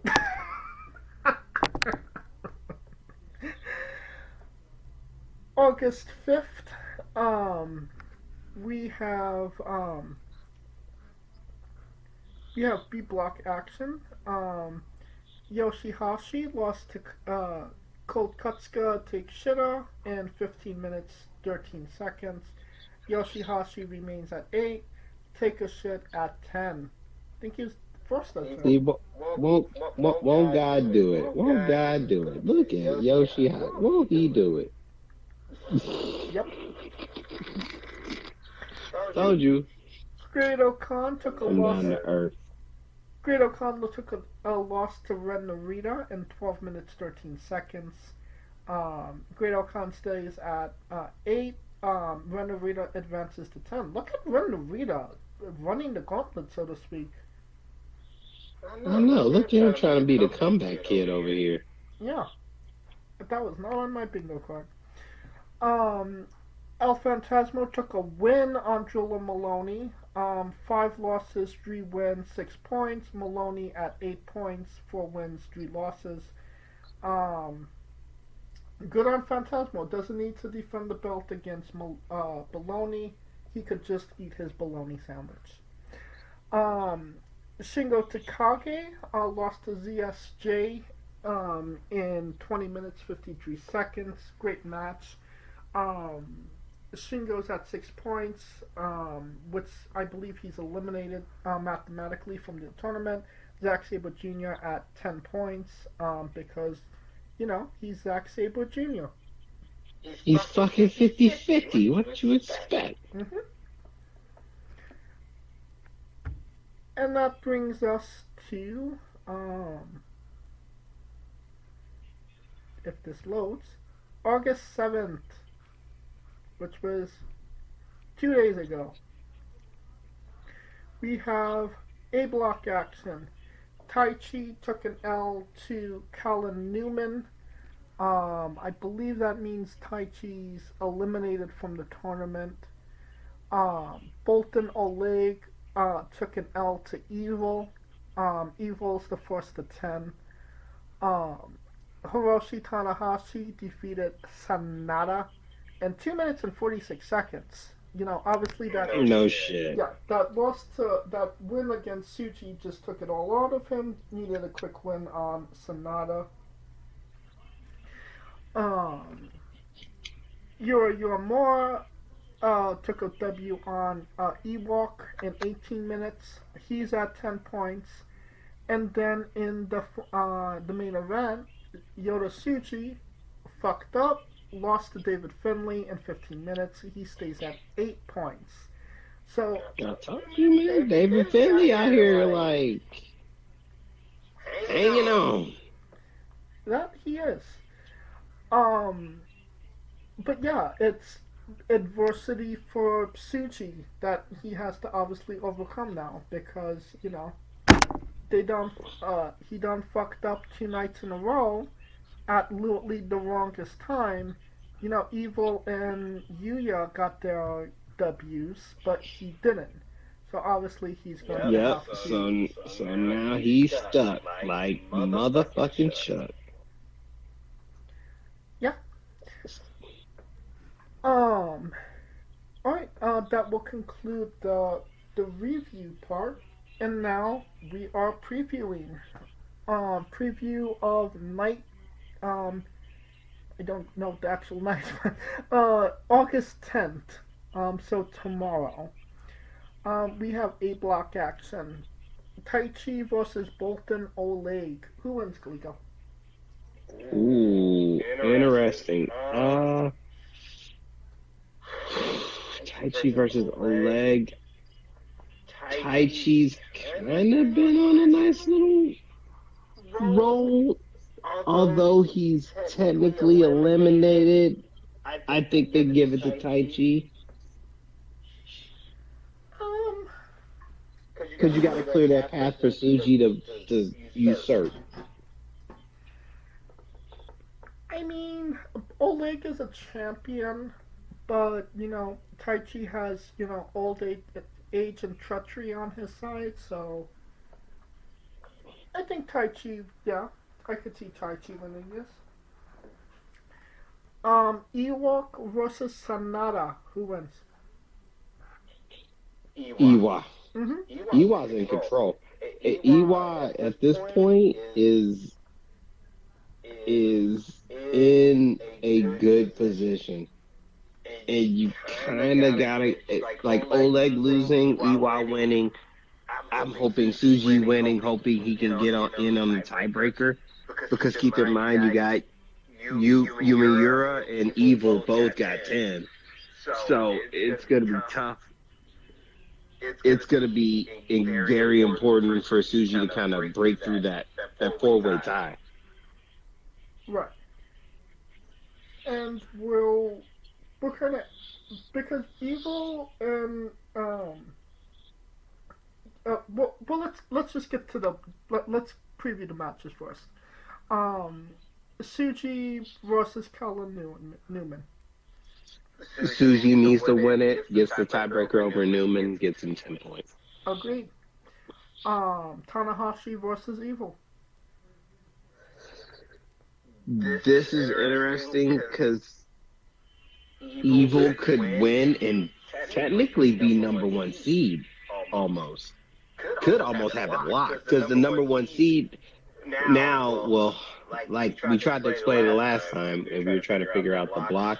So what happens is the top three advance, and the number one first place in both blocks get a bye to the semifinals. Second and third place from each block face each other to figure out who gets to the semifinals. So basically, they just added an extra step, which is fine, but it also makes that third place very important. It makes being either first, first place is obviously important, everybody wants to be, but that third, at least try to get that third. And in this case, it's tough because Evil, I'm trying to think, is Evil going to fight Yumiyura at the end? I think Evil might be winning his block. That's what I'm guessing too, because I don't see. Yeah, so I could see Evil winning. Evil winning it. Yeah, Evil beats Tanahashi. I agree, and then that would mean that Uemura would. Evil gets number one seed, and Uemura is in regardless. Yeah, but I think he might be taking an L to David Finlay, no? I mean, who won between Yumi and Evil? I want to say Evil won, right? I want to say Uemura won. Ooh. That changes everything. Hold on, let me get a bracket here. Okay, here we go. Okay, Evil, he beat Uemura. Is that right? So Uemura can still beat. Yeah, Uemura can still win, and Evil gets in on the tiebreaker. Actually, wait. No, he lost to Uemura. Yeah, he lost to Uemura. Oh, then yeah. So then Uemura loses. Evil gets the bye. Oh, Evil lost to Uemura. That's what I'm saying. So Uemura is going to lose that match against Finlay. Yeah. And Evil gets the bye.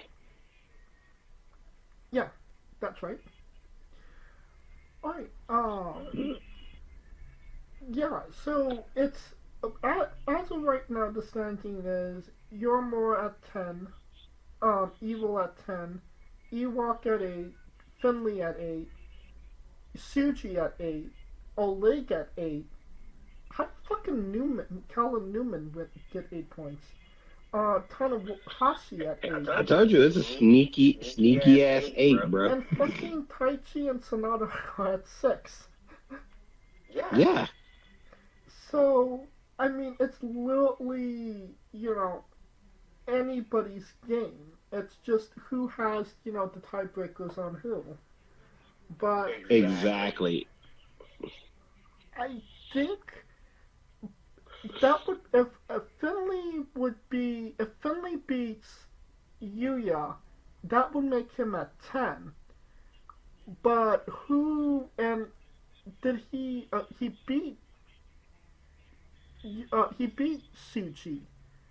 So wouldn't that mean that he would be going to the finals? It would be Finlay and Suji? Ooh, it. Because Suji has the tiebreaker on Uemura. Right. But Uemura and Suji would make it because my guess is I'm thinking Taichi gets the win, Sonata gets the win, and that's what I'm saying. Sonata's gonna get that win.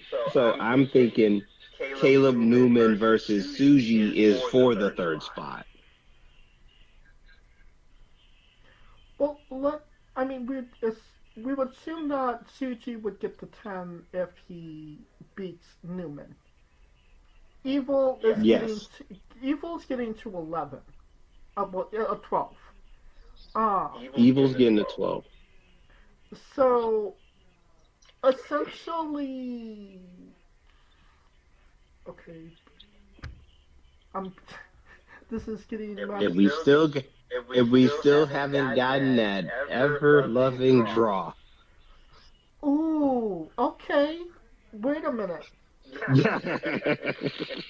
That motherfucking draw. There's always one. There's always one.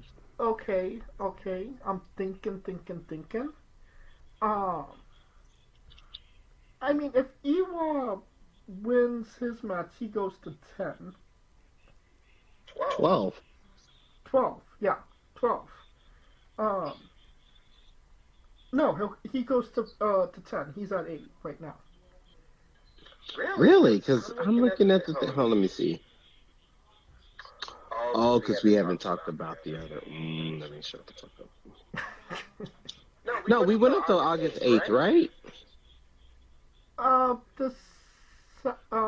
Yeah, I think so. Yeah, we went up to the 8th. So, yeah, August 10th. So, yeah. No, August 10th, right now, Yumi, Yura, and Evil are 5-3 with 10 points. Suji, Oleg, Oiwa, Newman, and Tanahashi have 8. So it's a 4-way tie. There's literally, Suji, Oleg, Oiwa, Newman, Tanahashi, and Finlay all have 8. Literally. It's literally a fucking 6-way tie for the third spot. And you see what I'm saying? So Newman and Suji are practically an eliminator. Oleg, we said, is going to lose. Oiwa, if Sonata beats him and Evil beats Tanahashi, then that sets up Suji Newman as that playoff eliminator. Yeah, you're right. Because I don't see Ewok winning the advancing, so something needs to fuck him up. So obviously Sonata is what fucks him up.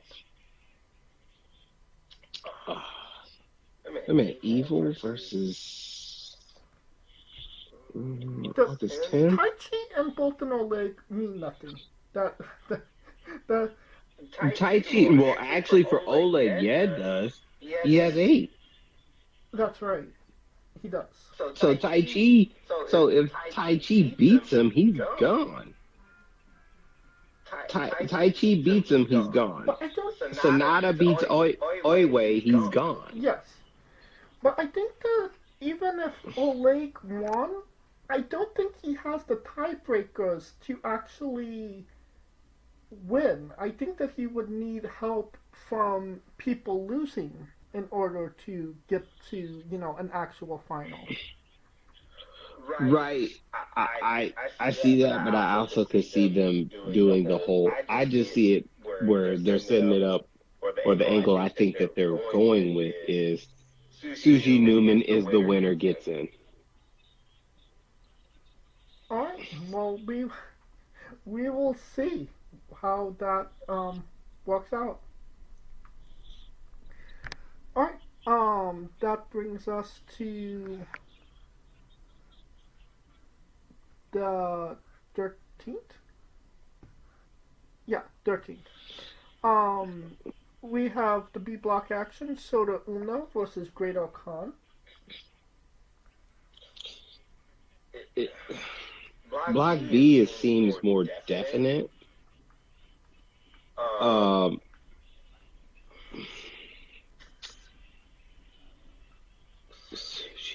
Great Khan. I think Great Khan takes the L. That would put Soda at 10 points. Well, but hey, never mind, because Great Khan, he already got his forfeit. El Phantasmo gets 2 off the forfeit. So that kind of throws it a wrench. Well, not really, because Phantasmo's kind of... He's not. Ooh, never mind. Never mind, because El Phantasmo gets the forfeit. That's 10. He's at 10. No. So it's going to matter. No, he's at 8. Yeah, so he's getting the forfeit. So he gets 2 No. off rip. So... But the 8, the 6 points is with the forfeit, I believe. No?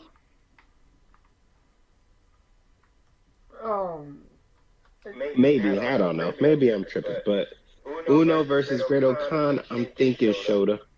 I agree with that. Yoshihashi versus Zack Sabre Jr. Watch Zack Sabre Jr. lose this bitch. What? I was afraid to say it.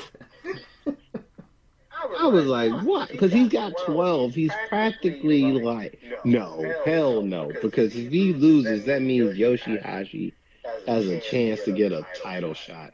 And I don't even want that to even be on the radar. Zack Sabre Jr. fucking cancels his dream and pisses on his ambition. So, denial, we're going with. Denial is a river. Konosuke, Take a Shit versus Ren Narita. Now this is interesting. They're both at 10, so. Yeah, so that could be an eliminator. I mean, whoever wins this match essentially goes to the finals, I would assume, because they would be the second person, either the first or the second person, depending on if Yeah, Zack they'd be wins. either second or third. Yeah. So. I mean, I'm gonna say Ren Narita just for the simple fact that like, Taketsuka does not go there, so. He doesn't go there. They didn't fly that fucker all the way over there. Just.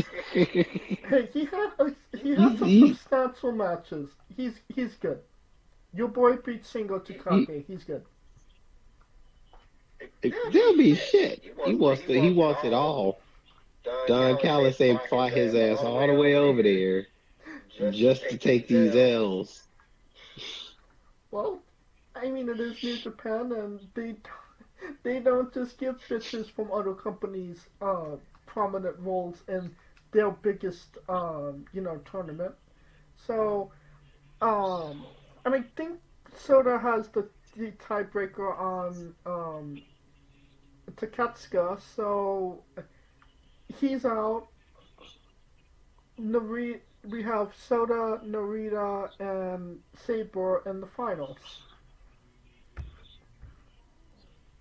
And then, I mean, Drilla Maloney and Shingo Takagi really doesn't matter at this point, so. Yeah, at that point, yeah.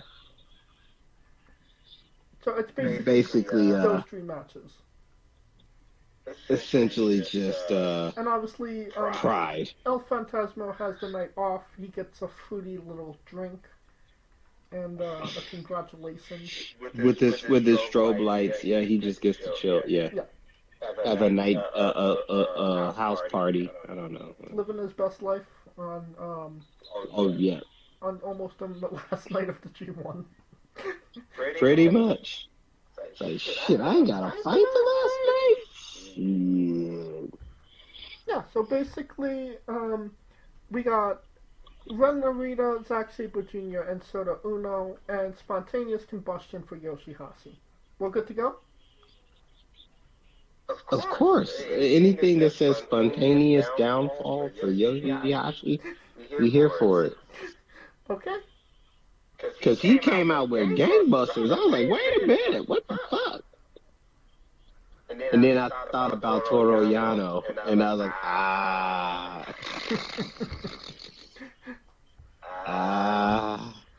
like, the downfall's coming. All right.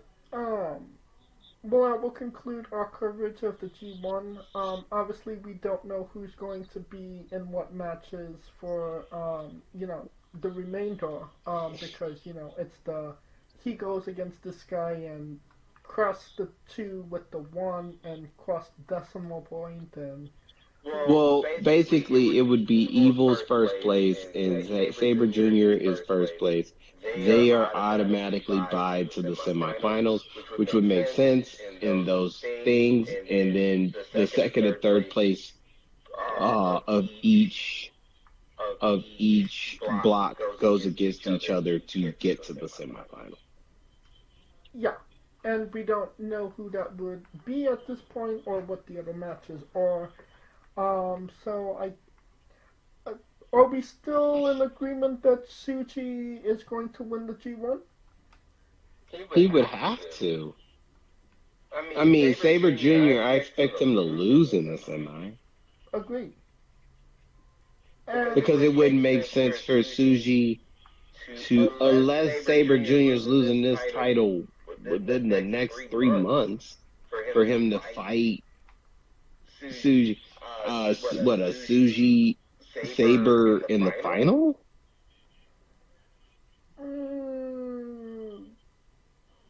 I don't see what that would be. I mean, it would make sense. Because I would think it would be Tsuji and Shota. That would make sense. I wouldn't necessarily like that, but it would make sense. but because it's basically a battle for the new school. I keep forgetting that Shota didn't win the G1 last year. That Zack won the G1 because Shota wrestled Zack Sabre Jr. as champion, but he didn't win the Yes. G1. Zack won Right. the G1 and he was champion, so it's very confusing. But yeah, I don't. Shota hasn't really looked like a winner in this G1. Like, he's been kind of moping around. Suji is kind of Sujiing along with that Chestar smile. But Shota doesn't have to be super stoked. He only got to be good for 2 nights. One night now, the semifinal. Well, 2 nights, semifinal and final. Because I think Shota, Suji, final would be basically an introduction to the next generation of New Japan stars. It changes their trajectory. I mean, true. Selfishly, I want Suji to win. So, I mean, they usually do that. The guy that loses comes back from winning. So that ain't nothing new. I don't think the crowd is really ready to respond to Shota as well. So, yeah, I'm still confident in my boy Suji. Watch it be Ewok wins the whole fucking thing, like out of fucking nowhere. As long as it's not Yoshihashi, that's the biggest thing. Yeah. We all win when he doesn't win. Agreed. Alright, that will conclude our coverage of the G1 Climax. I think next week will be the final. 2 weeks will be the conclusion of our G1 coverage. Yeah, exactly. Alright, yeah, that will conclude this. And we are wrestling with WWE SummerSlam Night 2 review. Took place last Sunday in East Rutherford, New Jersey at MetLife Stadium. Attendance was 60,561. Significantly more for night 2 than it was for night 1, but considering what was on the card, I get that. Night 2 was, I would say, significantly different from night 1, but it was also what you would expect from SummerSlam. Like I always say, SummerSlam is the WrestleMania for the villains. And it did not disappoint in that regard. If I had a big gripe with this show, I would say that whoever booked this show was probably a part of AEW at one point, because the booking style was not up to par. You should not have a TLC match, then a no disqualification match, and then a cage match, all sandwiched against each other. I think that there needs to be some spacing out, and I was gassed when after the TLC match. What little strength I had was given to no disqualification match, and by the time the cage match went on, I was ready to take a nap. I can't imagine how the people felt, actually being there, actually having to give their energy. So from my personal feelings was that it was just the placing of the matches on the card was terrible, even though the quality of the matches were pretty up to par for most of it. What say you, Kaliko? I think it was night 1 was wrestling night, night 2 was Extreme Rules. I don't think that format I don't think that helps because the two street fights is what kind of negated everything for me. That's why I think they should have stretched, well, spaced those two out at least. I mean, have the couple of matches. Like, I think the 5-2 and the street fight should have been night one to balance it out. I definitely agree. There was definitely an imbalance. Or, I mean, you could have... I mean, you could have... This could have just been, you know, just structured differently. Like, start with the TLC match, then have the women's streetway, then have the cage match, then have Dom and AJ, and then, I mean, obviously you would have be going back to back no disqualification matches, but I feel like that would have been better than, you know, having 3, you know, gimmick matches in a row, which just kind of blew their load. True, but I mean, yeah, the way that it was formatted was just, yeah, dog. Alright, well, let's get into it. Triple threat match for the Women's World Championship match. Naomi defeated Rhea Ripley and Io Sky in 16 minutes, 20 seconds. Really solid opener. I mean, when you have Rhea Ripley and Io Sky in it, how is it not going to be great? Good match, great way to end the match. You know, Naomi taking, you know, advantage. Everything worked for me. Good opener. Wish that this was maybe the main event for night one, but I digress. What say you, Kalito? You think CM Punk was going to give up that main event? You smoking crack. It would have been... What was the opener for night one? Roman and Jay. Oh, Roman and Uso, and that wasn't going to happen. So, yeah, this was the only place you could put it. And essentially, they were just trying to catch a different magic of the triple threat from WrestleMania. It kind of got there. It just, it's not going to top that match. That match was just fucking...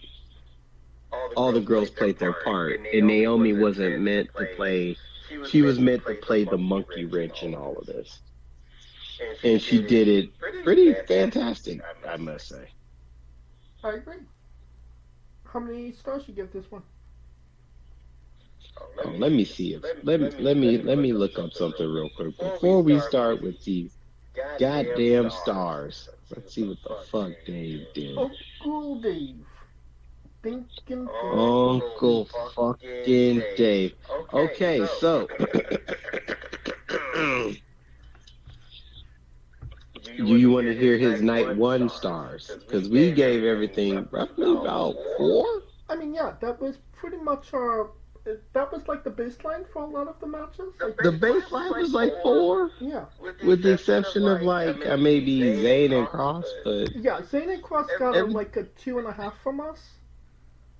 Yeah, but everything else was kind of like 4-ish. Yeah. Mm-hmm. Okay, so Roman and Jay, he gave a 4. Okay. Bliss and Charlotte got a 3.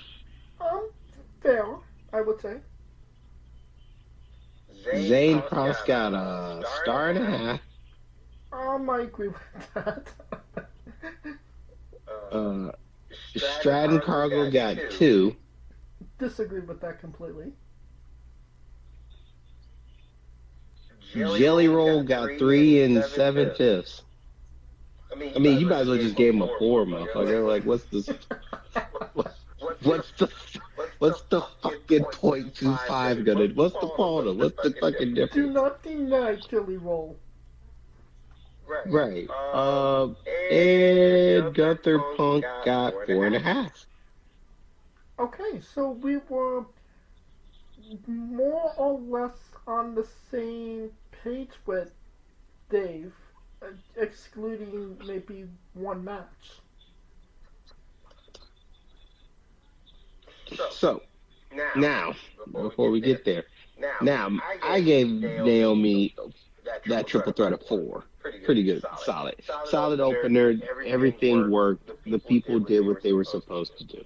The story was told perfectly, and the right person won. And I would agree with that. In the right manner, which is very important. Yes, it is. In the right manner, because it continues the EO Rhea beef while at the same time pushing Naomi. Oh, I agree. 4 stars as well. So I don't think Uncle maybe he was mid. So now we can play a game of Guess That Rating.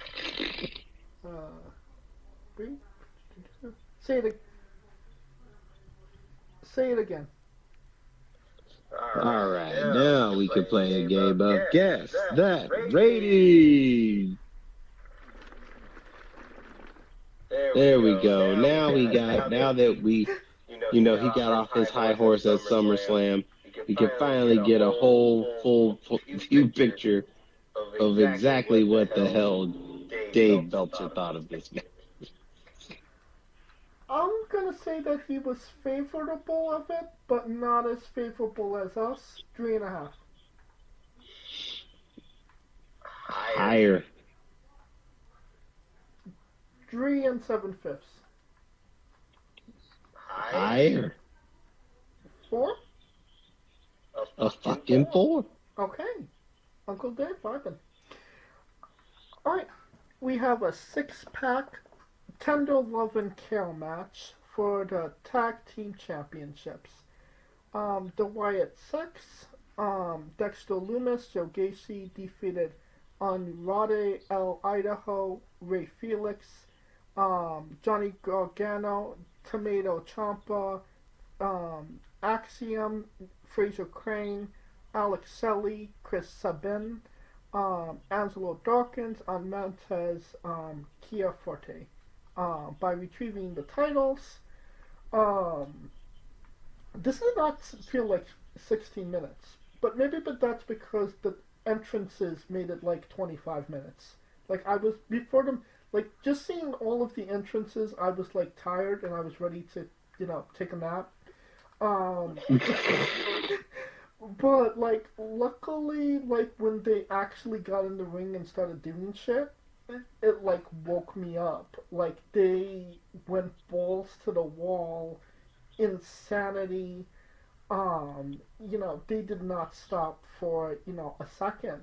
Maybe that has something to do with that there was 6 tag teams, 12 guys in there, so there was always something moving at every point. Doesn't give you a chance to breathe. That being said, I do think that it did work better than most ladder matches and was somewhat more memorable. That spot with Ciampa where he, lifted himself so he didn't take the edge-like spear from WrestleMania 17 was a good little, spoiler. Yes. That was a good spot. There was a few good spots in there that I was like, I've never seen that before. And I think that that's what if you're not going to tell a story with the ladders, at least do something, different or new with them. They did something new and different, and it worked spectacularly. And I do think that the right people won as well. Really? I do. I mean, Gacy and I like Gacy. CCW guy. Good independent guy that finally got his shot. Loomis has been struggling to do anything on the main roster, so for them to kind of get this moment, I thought it was a nice moment for them. I thought the Profits should have won. the crowd was literally clamoring for the Profits. Well, I mean, not to act like an asshole at this point, but they always clamor for the Profits. The Profits have never not been over. I think that's my point, though. Like, they never really had, like, a lengthy, dominant run. I mean, they were tag team champions for a year. I mean, granted, that was 5 years ago.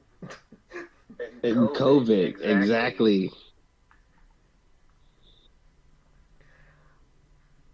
I think. I mean, you're right. The Profits. I mean, the Profits. They're great guys. Who doesn't want to see Profits win? But at some point, other people have to, kind of grab the ball as well. I mean, I get it, but damn. Well, how many stars do you give this one? I mean, 4.5 is basically a crash and burn every which way. I think the best spots were everyone hitting the tables, and then Candice LeRae somehow gets her ass knocked off. I mean, she ate it. She ate that shit. When the paramedics came out, I was like, "Oh shit, is she really hurt?" Yeah, I got the point that she was legitimately hurt at that point. I was like, "Holy shit! Like, what the hell?" So I mean, yeah, 4.5. It was just a great goddamn train wreck. I agree. 4.5. Uncle Dave gave this 5. You think Uncle Dave gave it a 5? You would think lower. I mean, he might as well have given it a 5. 7, 4 and 7/5. I know. I mean, you just give him a fucking 5, bro. Like, what the fuck? Like, what the fuck? I mean, this is what gets Dave Meltzer off. This is like his bread and butter for what he loves. Right. No disqualification for the Intercontinental. No disqualification, no count out, last chance match for the WWE Women's Intercontinental Championship. It was a street fight, brother. I mean, that's what it says on Wikipedia. So, Becky Lynch defeated Lara Valkyria in 25 minutes and 5 seconds. Lara can no longer challenge for the Intercontinental Championship. Good storytelling, if I'm being honest. They killed each other. It was a brutal match. Even a camera guy that did not need to be in the way got attacked as well. Appreciated that. Fucking idiot. And yeah, it's funny to see somebody loses a last chance match and can no longer compete, but it also further along a storyline.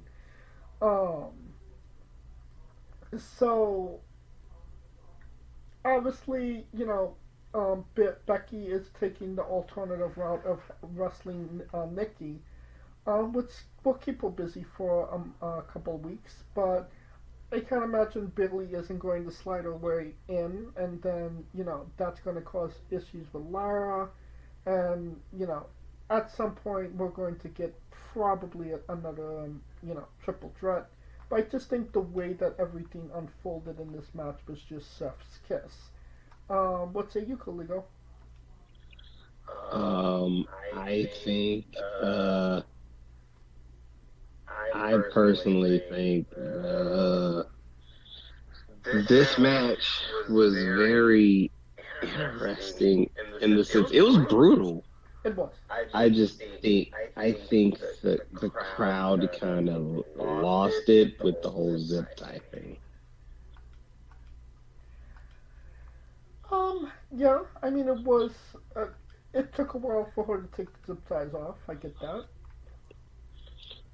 Uh, mhm. Also, Bailey coming in helped saved it a bit, and I'm glad that they continued the story of the Bailey because it was basically Bailey trying to get revenge for something that happened 5 months ago, and it cost Lyra. So now Lyra's in this whole funk, trying to figure it out, right? Now her and Bailey ain't cool no more, so that's good. But yeah, that match was mad physical. When she pushed that motherfucker, I will say this: Lyra can play dead like a motherfucker. Because when she got pushed into that goddamn table with the chair, she looked dead for real. I was like, you want to see a dead body? I was like, damn. She looked out. I was like, oh shit, somebody check on her. But yeah, solid match. I can see why people weren't into it because it was right after the street fight, the TLC match. So it's kind of like you're asking a lot to be invested. You know what I mean? To be invested in it, from to give energy to it. Once Bailey came out, they gave the energy, so it mattered. And I'm just gonna take this real quick, little sidebar, just real quick. Nikki Bella, that feud is over before it even started. Because that line that she gave, oh my fucking God. Everybody was like, why everybody be on Becky? That's why, right there, motherfucker. That like that is why. That's why they're on her. That is why we love Becky, right there. But anywho's, back to the. Oh my God, that bar had me. I was like, I guess you can't see him anymore. But the crowd understood the assignment because that shit had me like, wow. They fucking popped for it. They popped hard. It's a. You know what it reminded me of, and this is just a big sidebar. I know I'm taking a bad sidebar with this. It just reminded me of a rap battle when the motherfucker brings up a bar and everybody's like, oh, oh shit. Even I cussed. I was like, oh shit. But back to the match. Yes, okay. Yes. The right. I'm surprised. After that Monday, the right person won. You goddamn right. The right.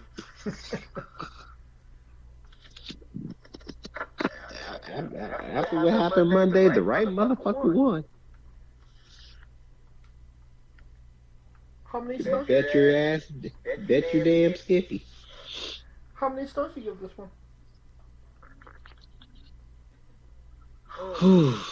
Storyline 3.5. I mean, because it was tough because it was following they were put in a tough spot, following like a demolition derby between 12 people.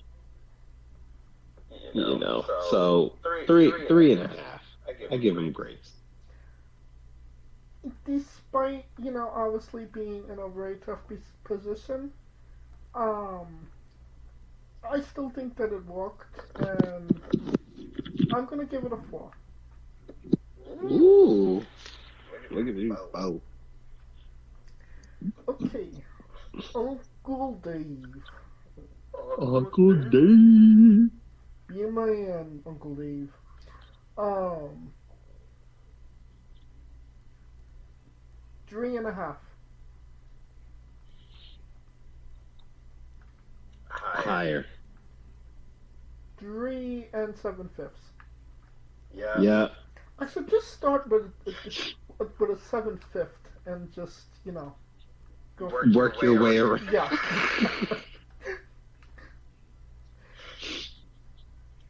um.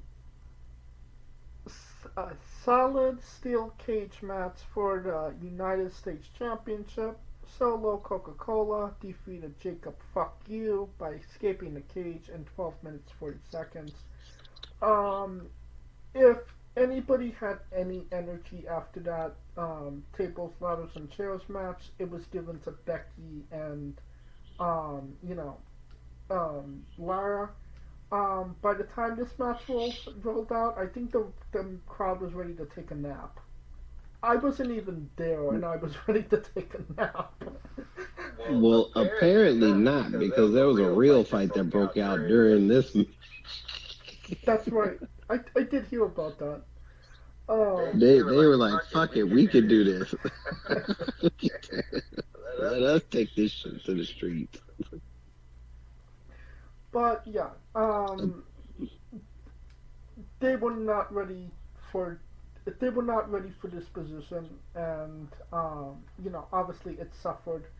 I don't think it was a very good cage match to begin with, unfortunately. Right person won in the right manner, I would say. But it just, I don't think that this had its place on the card. It was kind of, it was kind of just there. Am I wrong about that? What confused me about it was after the match.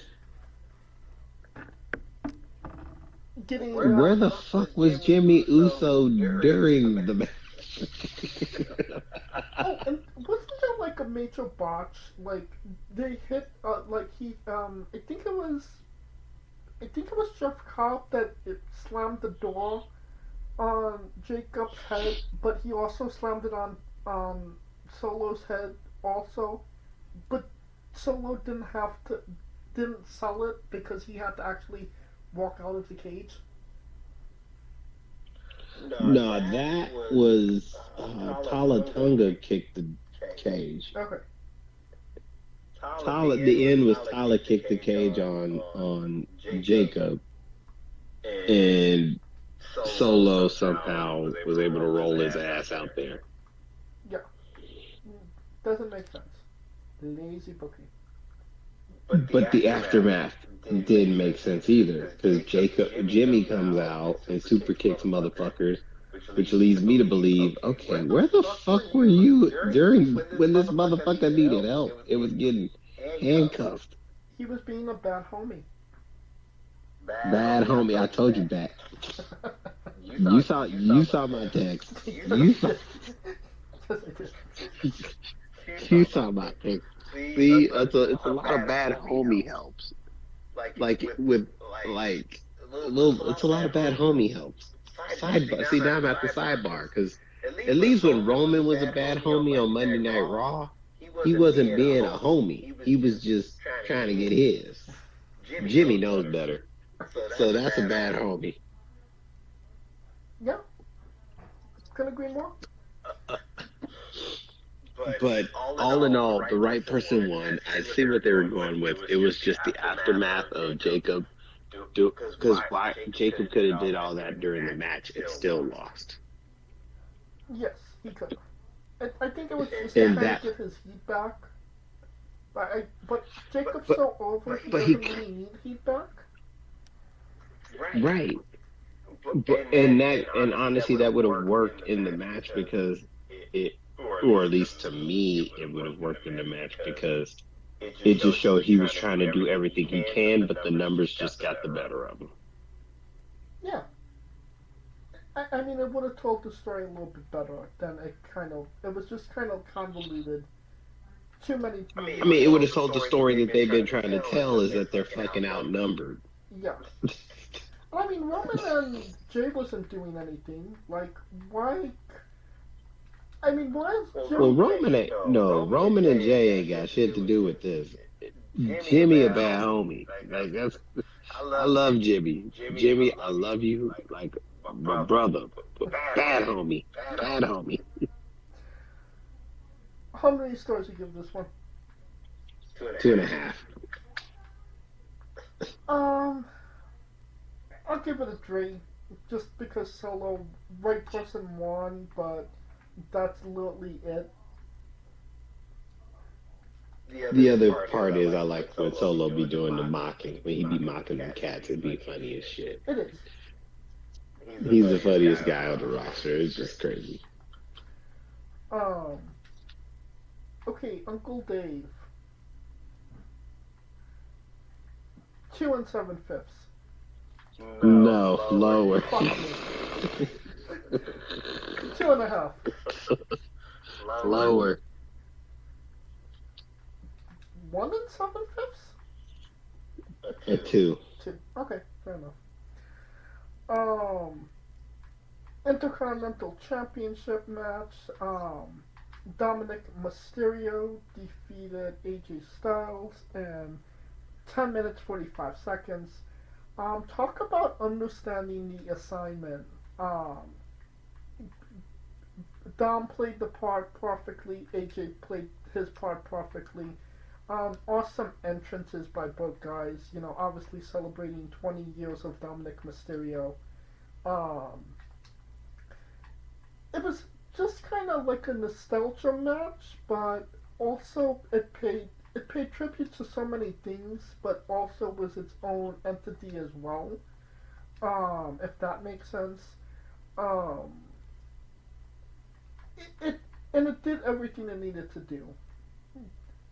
Dom got a win on a really big superstar without making that really big superstar look bad, but also make Dom look like a heel, even though the people really like him, or starting to like him. So, it was everything that it needed to be, in my opinion. What say you? I think this was probably the best psychology match that wasn't a street fight. I mean, With the exception, I mean, night 2, hell yeah. I mean, shit. Psychology wise, this was like everything. It was basically Mind Games Inc. AJ coming in with the Cadillac. His son hair's dyed blonde like Dominic in 05. AJ coming out with the Latino. It's just, it all worked, even to the point of how he won, how the match was won. right. So it was good, really good. It how can I put it? The right guy won. AJ looks like, okay, for the first time he feels like he got outsmarted, especially when he thought he had the answer. So it sets him up to be like, hey, you're better. He took it straight up like a G, but that doesn't mean he's not gonna try to get his revenge either. So I see them trying to run it back. Yeah, he already came back and said that he wants a rematch with Dom. So I mean, it's gonna come again. When Yep. We don't know, but we shall see. All right. How many stars?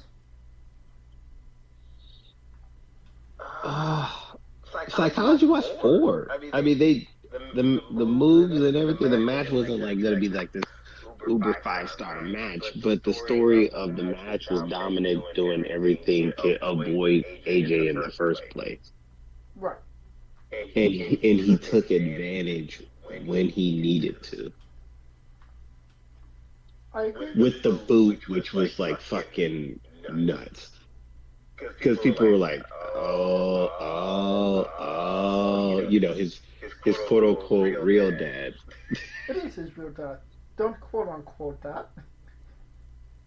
I mean, he calls his other dad the deadbeat dad, so that's what kind of throws me off. Well, I mean, he was the one that was his fathered him, but he isn't, his biological son. I mean, Ray did give him a BMW 3 Series. But everybody else had Mercedes. Everyone else had Mercedes. Yep. Oh Lord. Yeah, I agree. Four stars. Great, masterful storytelling. All right. Uncle Dave. 3.5. Lower, surprisingly. 3. Lower. 2 7/5. 2 7/5. I don't know what crack this guy is smoking. Whatever Tony Khan is giving him. Good point. And that brings us to the main event, the last match, a street fight for the WWE Championship. Cody Rhodes defeated a good John Cena in 37 minutes 45 seconds. I kind of feel bad because this match was everything that the WrestleMania match should have been, and they kind of fucked up and ruined the fans at WrestleMania, because of fucking Travis Scott of all people. But this was the match that they should have had at WrestleMania. It was a good match. It protected John Cena. At some points it kind of got hard to watch because you could see that John Cena was gassed and he was in a lot of pain, but he was pulling through because he wanted to finish this match. So, I definitely give him that credit. 37 minutes is just insane for the amount of, pain and punishment he has on his body. And to say, I'm going to do that and, probably have essentially the last match of my career. Because this was, I feel like, obviously he's going to December, clearly. But this was the last match. This was the blow off match. And I think he delivered. He put Cody over great. The passing of the torch, so to speak. And, started with a hug, ended with a hand raise. Yeah, I don't really have. I could maybe say that it was probably a little too long, and Cody didn't need to take that many AAs. But other than that, I didn't have too many problems with it. I was pretty much engaged the whole long way. What say you, Kaligo?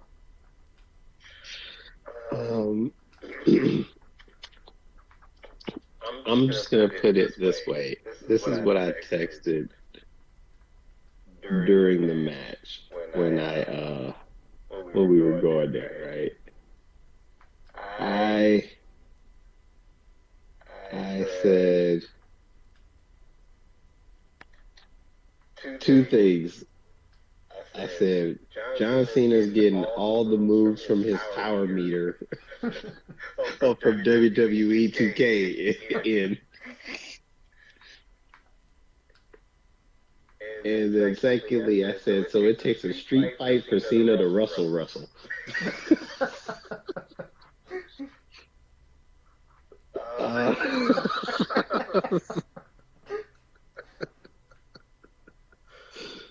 So, yeah, that was my thought on the match. It was a good match, great match. That was the match that we should not have had at WrestleMania because I had a fucking kid crying when Cena lost his match. But Cena won at WrestleMania. Huh? Cena won at WrestleMania. Oh, because Cody Rhodes won. Yes, Cody Rhodes won. So glad that they saved it for this, because if he had lost that Mania, I don't know what the fuck I would have done. Well, if he had to do all this and then cheated and won, it still would have had the same effect. But honestly, this was just basically Cody's torch passing initiation. Like, oh, so you want the torch? I'm just gonna AA you every which way from Sunday, and see if you can take it.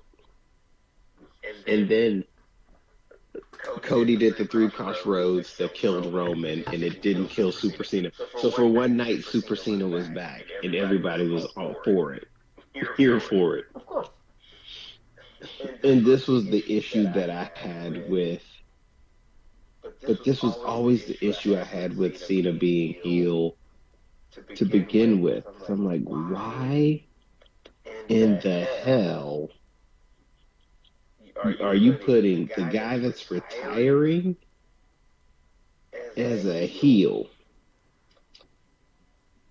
Let alone John Cena. Because John Cena, that ain't the one. That ain't the one to put as a heel retire, because everybody's already doing thank you Cena, regardless of the fact if he's doing it or not. You know, it was hilarious that I sent the SmackDown before, because we didn't get to talk about the night before SummerSlam, because we were kind of high on SummerSlam Night 1, and it's more prevalent in this episode than last week. Basically John Cena just said, yo, WrestleMania, we fucked up. The Rock wanted me to turn heel. I thought it was a good idea at the time, but now I'm doing what I needed to do, what I should have done at the start of this fucking thing. Like, it was literally like a curtain pull of real pro wrestling and reality at the same time. I mean, the line was, a platinum rapper's gonna whoop your ass, and it ain't gonna be, the only platinum rapper that's gonna whoop your ass is me. Yeah. That was the line. And then, of course, with the news of Travis Scott not understanding the assignment and getting excommunicated. Yeah, don't think just because you had video footage of Cody praising Travis Scott on the phone the night he busted his eardrum makes me believe that there was no heat there. Oh, Cody was probably like, this motherfucker. Brandy was probably Drew McIntyre, the only one who called it out what it is. This piece of shit ruined our fucking. And he's justified in doing so, god damn it. Yes, he is. So I mean, like, fuck, yeah, Drew, the only one calling it spade a spade. Everybody else is like, oh, just tap dancing around it. I fucking love Drew, like, McIntyre for president at this point. Shit. Like, but yeah, it was Cody's initiation. Clearly, Cody got the win. It meant for him to get the ball back, but that wasn't even the main part of the story. That wasn't even the biggest spot of the night. Like, do we want to talk about it before we give our star ratings, or do we want to clunk it in with everything else? I mean, honestly, the same way I gave Punk the whole story because it all fitted. Fuck it. I don't think. Fuck it. We'll give the rating. Give the rating. We'll give the rating. I didn't necessarily see what happened after the match as a part of the story that happened with what happened in the match, if that makes sense. it was. All It I was know is if like when Marvel has their movies, and then that was the after credit scene that you got a taste of what's to come, not actually a part of the movie. I mean, true that. I give you that. Yeah, I give you that. I will say this though: the faces that were made by Punk and Cena on both nights were fucking legendary. Oh yes. fucking, fucking legendary. So star ratings. I give this 4.5. Anyways, 4.5. Not just one of John Cena's better retirement matches, one of John Cena's better matches in general. no, I'm gonna give it a 5. Fuck it, because Cena emptied out he literally emptied his whole moveset from 2010 to 2017. He literally the top rope leg drop, a fucking Canadian destroyer. Look, he did a pop rocks. I mean,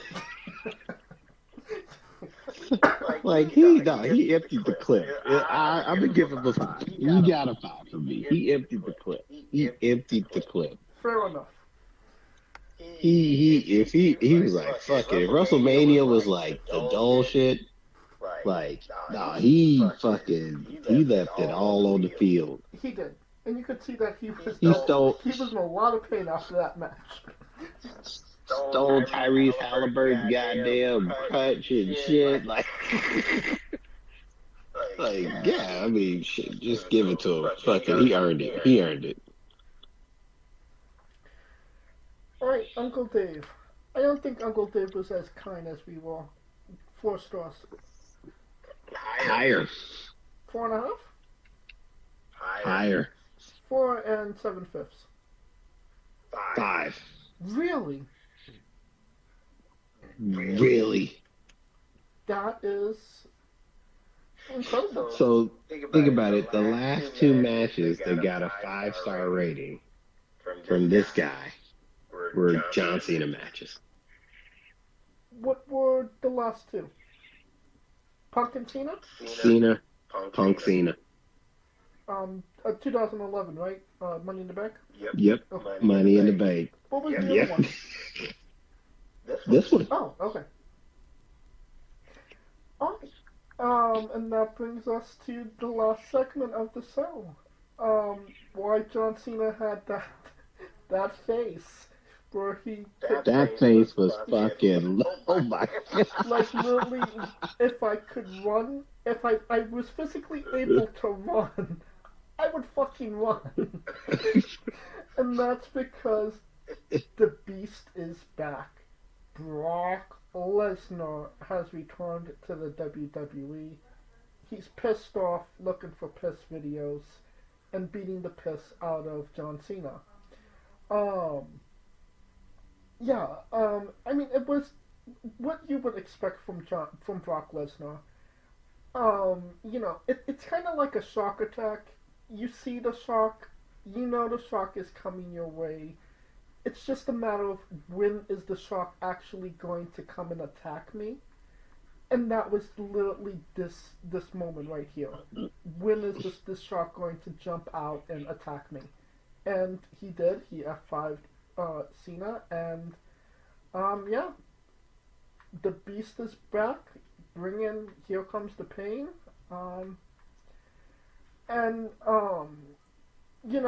Controversies aside, when that music played, if there was in the words of Triple H, if there was a roof on that place, it would have been blown off because that reaction was fucking bananas. Sir, I fucking almost hit the roof of my house. And I heard that shit. I was like, what? So therefore, there goes the he's banned. That's also that's the other text I said. It's time for me to roll it back in my decks. Yeah. So much for Brock being banned, as someone said. You know, when the minute when I heard that music, I was like, oh shit! Like, it was it was definitely a moment in time for sure. Like that just fucking happened. I I know obviously there's some gray areas when it comes to all of this. WWE's always been a sort of a gray company, so to speak. I know that he was, named in the lawsuit, but he wasn't exactly, sued himself. And, that was what, like 2 years ago that all these allegations came out. So, and we're still like there's no sign of there actually being an actual court date. So, I mean, essentially, he could come in, have his match with John Cena. I mean, he could essentially fuck around till WrestleMania, leave, and there still wouldn't be a court date for Vince McMahon's, allegations, anywhere in the ballpark of coming up.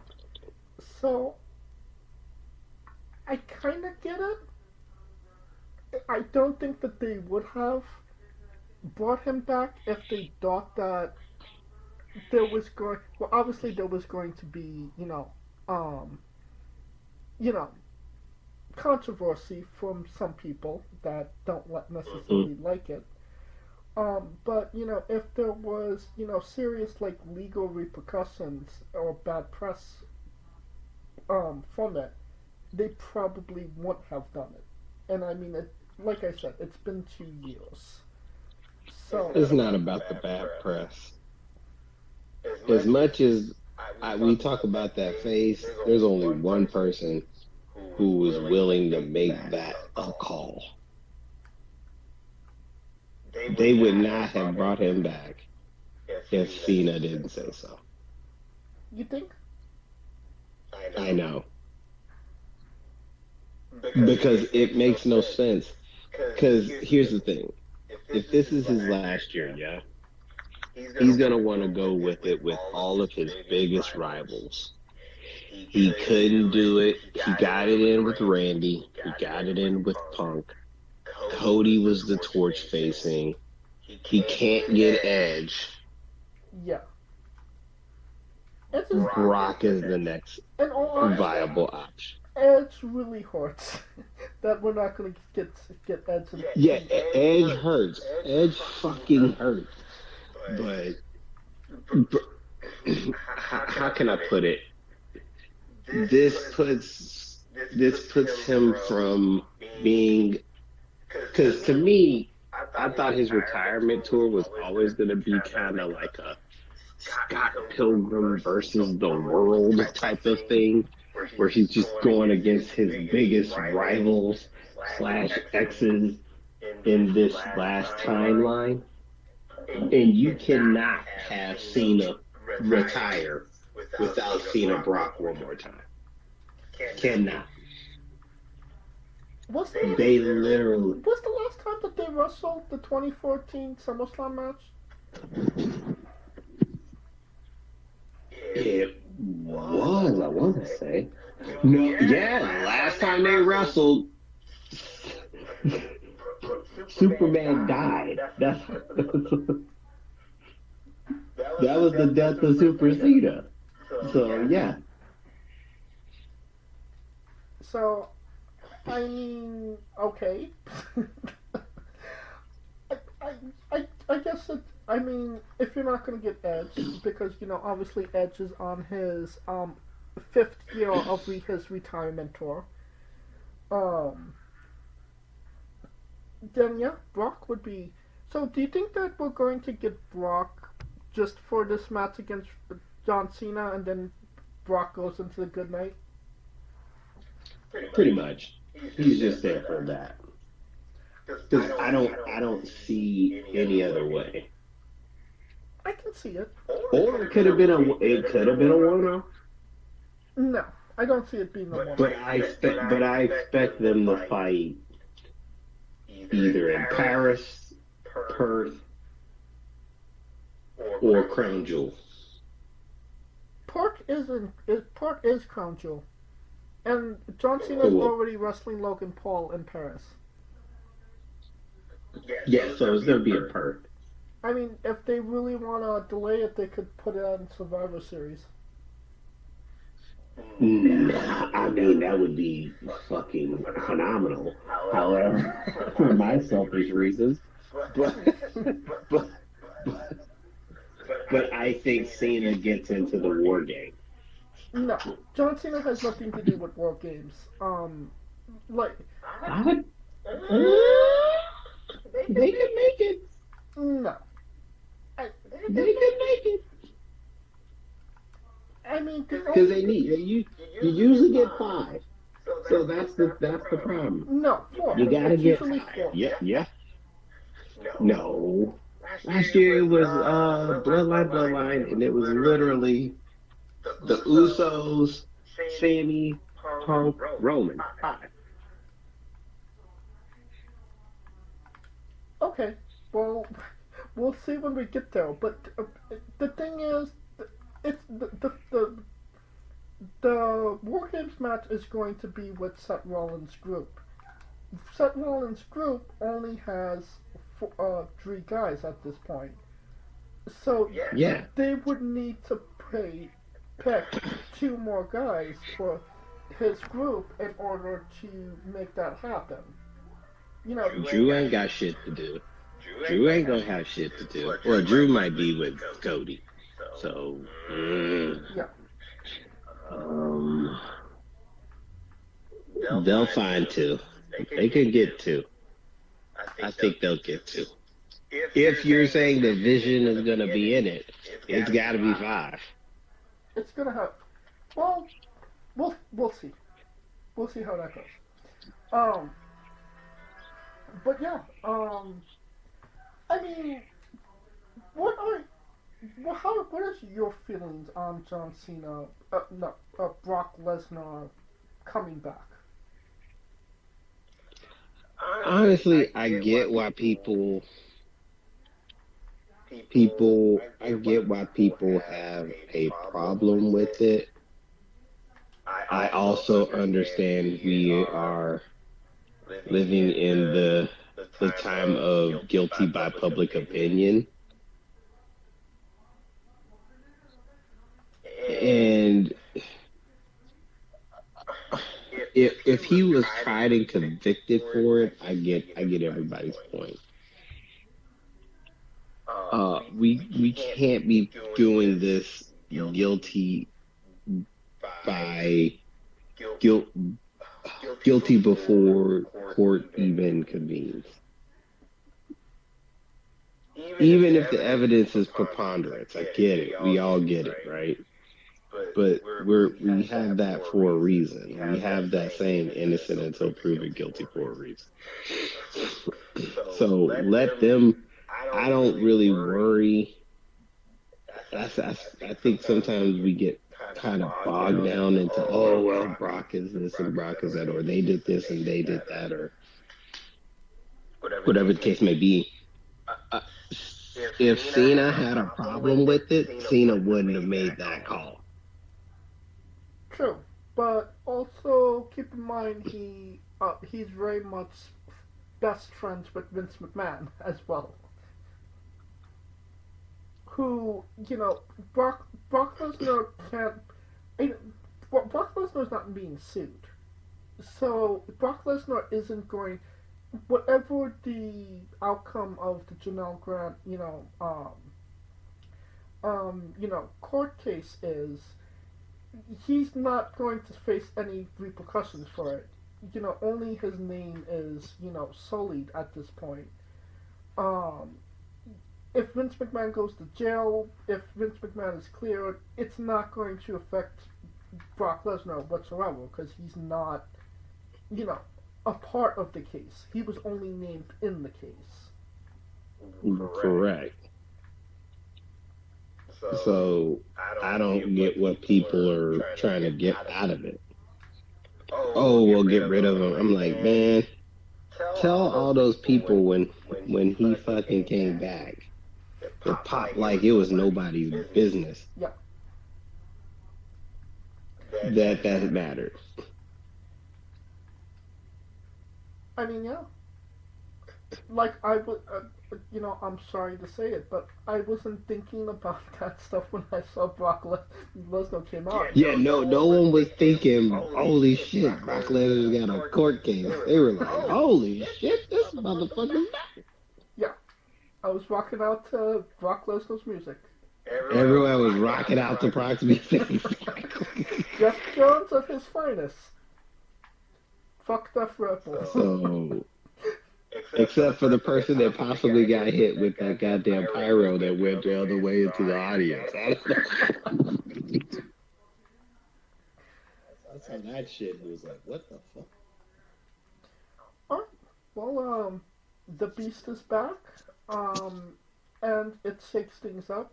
Obviously we're getting at least one John Cena match, which is going to be welcomed, and it's going to be good to see Brock back in the wrestling ring as well. After that, I would like to see Brock wrestle Gunther at least once. Whether, he sticks around after the John Cena match is yet to be seen. So, we shall see. Right, SummerSlam, night 2, thumbs up, thumbs down, thumbs in the middle. I mean, fuck it. Everybody's gonna remember the surprises. It was a thumbs up. No matter what happened in the middle, like we say, when the steak is good, the rest of that shit don't matter. And both nights, the steak was fucking crazy. Yeah, I give it thumbs up as well. SummerSlam as a whole, night 1, night 2, the whole shebang. Thumbs up, thumbs down, thumbs in the middle. Oh, the whole shebang was a thumbs up. For the first night, they came with it. It was literally Surprise City. Yeah. Alright, and I agree as well. Alright, that will conclude our coverage of SummerSlam Night 2 2025. And we are wrestling with AAA Triple Mania. This is the first time we've ever reviewed a AAA show or a AAA Mania. AAA 33, I believe. Yeah. It takes place next week, August 16th, on YouTube. So, I mean, it's the first time this is going to be accessible to us as well. In Acapulco, Mexico City, Mexico, at the Arena Run DMC. And there are 5 cards on the 5 matches on the card. I'm not sure if you have seen the card yourself, Kaliko. We will take a gander as we are looking it up. Well, I mean, this seems very WWE-esque. Like I've said, this is the first time I've dipped my feet in AAA. Obviously we were at the Worlds Collide show, but it's kind of mixed. But this team. Was it? What? Mixed? Man, that crowd was hot. No, I mean the crowd understood it. What I mean was it was mixed WWE and AAA. This is, Mm-hmm. But I mean, this is kind of feeling like Worlds Collide because there's literally a WWE superstar in every match. except for the Latin American Championship. But yeah, So we get into it. let's get into it. We have three-way match for the AAA Reina de la Reinas Championship. Flamor versus Fabi Apache versus Natalia. Who wins? Not Natalia. I love Natalia. It ain't happening. I'm just saying, it ain't happening. So would you like to flip a coin? I would love for that to happen, but I'm gonna go with Flamer. But Natalia, honestly, having a solid year. Underrated. She's been everywhere. You know, it's funny that she had a better year outside of WWE than actually in WWE. Did she even have? Did she actually have a match on WWE TV this year? Not that I know of, but honestly, she's practically done everything she's done. Yeah. And honestly, she's doing it to show that she still got it. And I think, and it also helps her because she's kind of a bridge for that generation. I told you, Natalia to me was the right wrestler at the wrong time, man. She was the right wrestler in a Divas era. Right. If she was like in this era, she'd be killing it. But anyways, Flamer or Flamer. Agreed. Flamer. Alright, the AAA Latin American Exchange Championship. El Messias versus El Hijo de Dr. Wagner Jr. Who wins? El Hijo de Dr. Wagner Jr. I agree. Burrito and Angel versus Pagano and Psycho Clown for the World. Pagano and Psycho Clown. It's a street fight for the AAA World Tag Team Championships. Who wins? I think Los Scar, Pagano and Psycho Clown, because if I'm not mistaken, I did catch a clip in which El Legado del Fantasma has been having issues. So. I think Phantasma wins. Yeah, I'm going with Phantasma. Oh, look at you. Mixed Trios Championship. Judgment Day, Finn Balor, DJ McFunko, and Rachel Gonzalez versus Mr. Iguana, Nino Hamburger, and Lola Vice. Who wins? Mr. Iguana's gotta win this bitch. He's the pops he's been getting, man. Shit. Him and Psycho Clown, shit. Told you, Psycho Clown was playing. He was working like the rent was due. So, but Mr. Iguana, he's just popping. Yeah, all he needed to do was bring out the puppet, and he was good to go. Bring out Yeska. That's it. Mm-hmm. That's all. All you needed to do. So, Mr. Iguana Jr.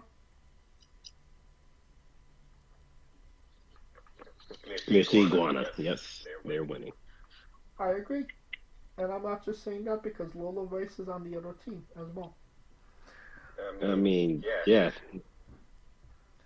Alright, and then we have the AAA Mega Championship. El Hijo del Vikingo versus Dominic Mysterio versus Dragon Lee versus El Grande Americano. Who wins, Kaliko? Based on that pop, you would think Mysterio. I mean, did you see that clip? Yes, I did. Oh my God! I would have thought. You would have thought Los Bookies was in the studio or jumped in that bitch, or Mana, or Look at me showing my Mexican skills. Anyways, Bad Bunny. well, no, that's Puerto Rican. No, they will cuss you out. Anyway, I think they will if cuss they're gonna you. cuss me out for anything, it's that I butchered mostly everything that I said in this part of the show. Yeah, you did. That's why I'm here. That's why I'm here. I'm the black Latin Blackton. interpreter. Blackton interpreter. Anyways, uh, well, we know it's not going to be Grande Americano or Dragon Lee. The question is, are they going to pull that trigger on Dominic? Because that pop was undeniable. And I think he's going to walk in like walking on God.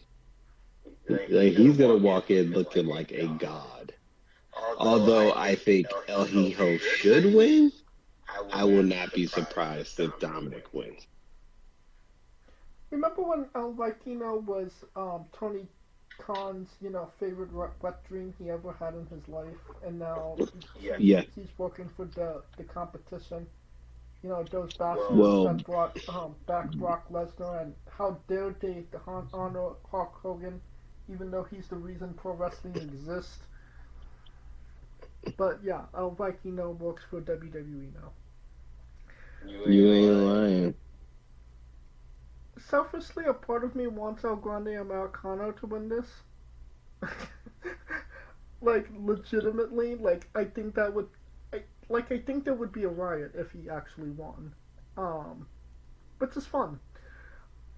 I don't think that you pull the trigger on Mysterio winning the title at this point, because he's still a heel, and when he wins that championship, you want him to be a face, I would say.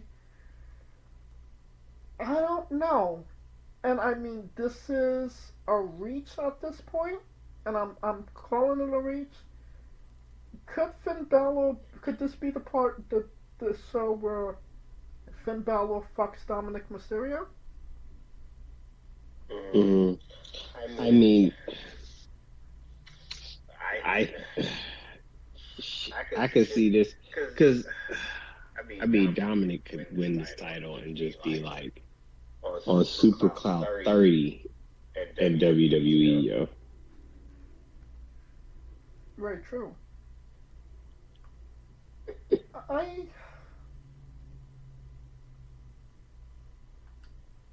We could both agree Dragon Lee isn't winning this match, right?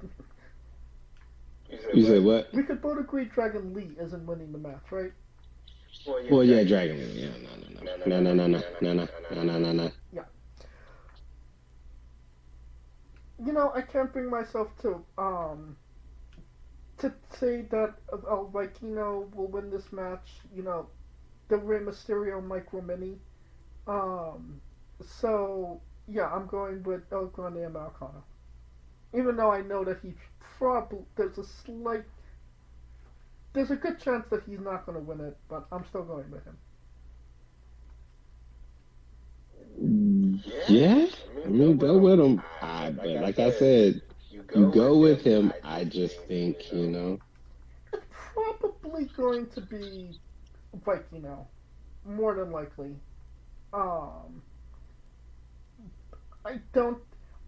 At some point they're going to pull that trigger on Dom, but I don't think this is the place to actually do it. Yeah, they wouldn't do it there, but it would be the craziest shit. Yeah. Alright. That will conclude our coverage of AAA Mania 33. Maybe we'll do a review next week. Maybe we won't. Maybe we'll actually see this show. Also, we won't. We don't have time. There's a lot of other pro wrestling going on at this time. Well, we gotta finish the G1. Yeah. But this is our job. That's what we gotta do. Yeah. And I'm still recovering from the 6-hour all in Texas show, and the 15 WWE shows that they did. Oh my God! Yeah, the 38 WWE shows they're gonna do in like a month and a half. Yeah, and they all coincide with the AEW one gigantic show that actually lapped the 15 that they did. But yeah, let's see where we are. It does look like a great card, if I'm being honest. So I am generally interested in seeing this. So let's see if we could actually try and review it next week on the show. Alright, that will conclude our coverage of AAA Mania in this episode as a whole. Thank you for listening, and if you like what we're doing, please like, subscribe, comment, both on YouTube and Castbox. This was sponsored by Rogue Energy and Play One Coffee. Join us next Tuesday and Wednesday as we interview Steve Argentero and Matt Amato. And join us every Tuesday and Wednesday for new incredible interviews, and follow the show at Wrestling with E, both on Xthread and Instagram for information on who we're interviewing, when we're interviewing them, links to those interviews, and so much more. Follow me personally at JamesJ993. Where can we find Kaliko? I am Kaliko, probably trying to be a lawyer for Brock Lesnar. Because I know it's coming. I know they're coming after me. But he already has an advocate. I mean, I'm just sitting up here replaying that look on Cena's face. It looked like some shit from The Office. Yeah. Oh Lord, I cannot. I can't today. But yes, I am Kaliko. Say my name and I will maybe appear. Because I don't want to steal Hendry's shit, I gotcha. For Kaliko Yachts and Scooter Dust, I'm James Shea, and this has been Wrestling with Entertainment. Hey folks, this is the Colossal Mike Law, and you are listening to Wrestling with Entertainment. Enjoy the show, support these guys. We appreciate it very much. We'll see you at ringside.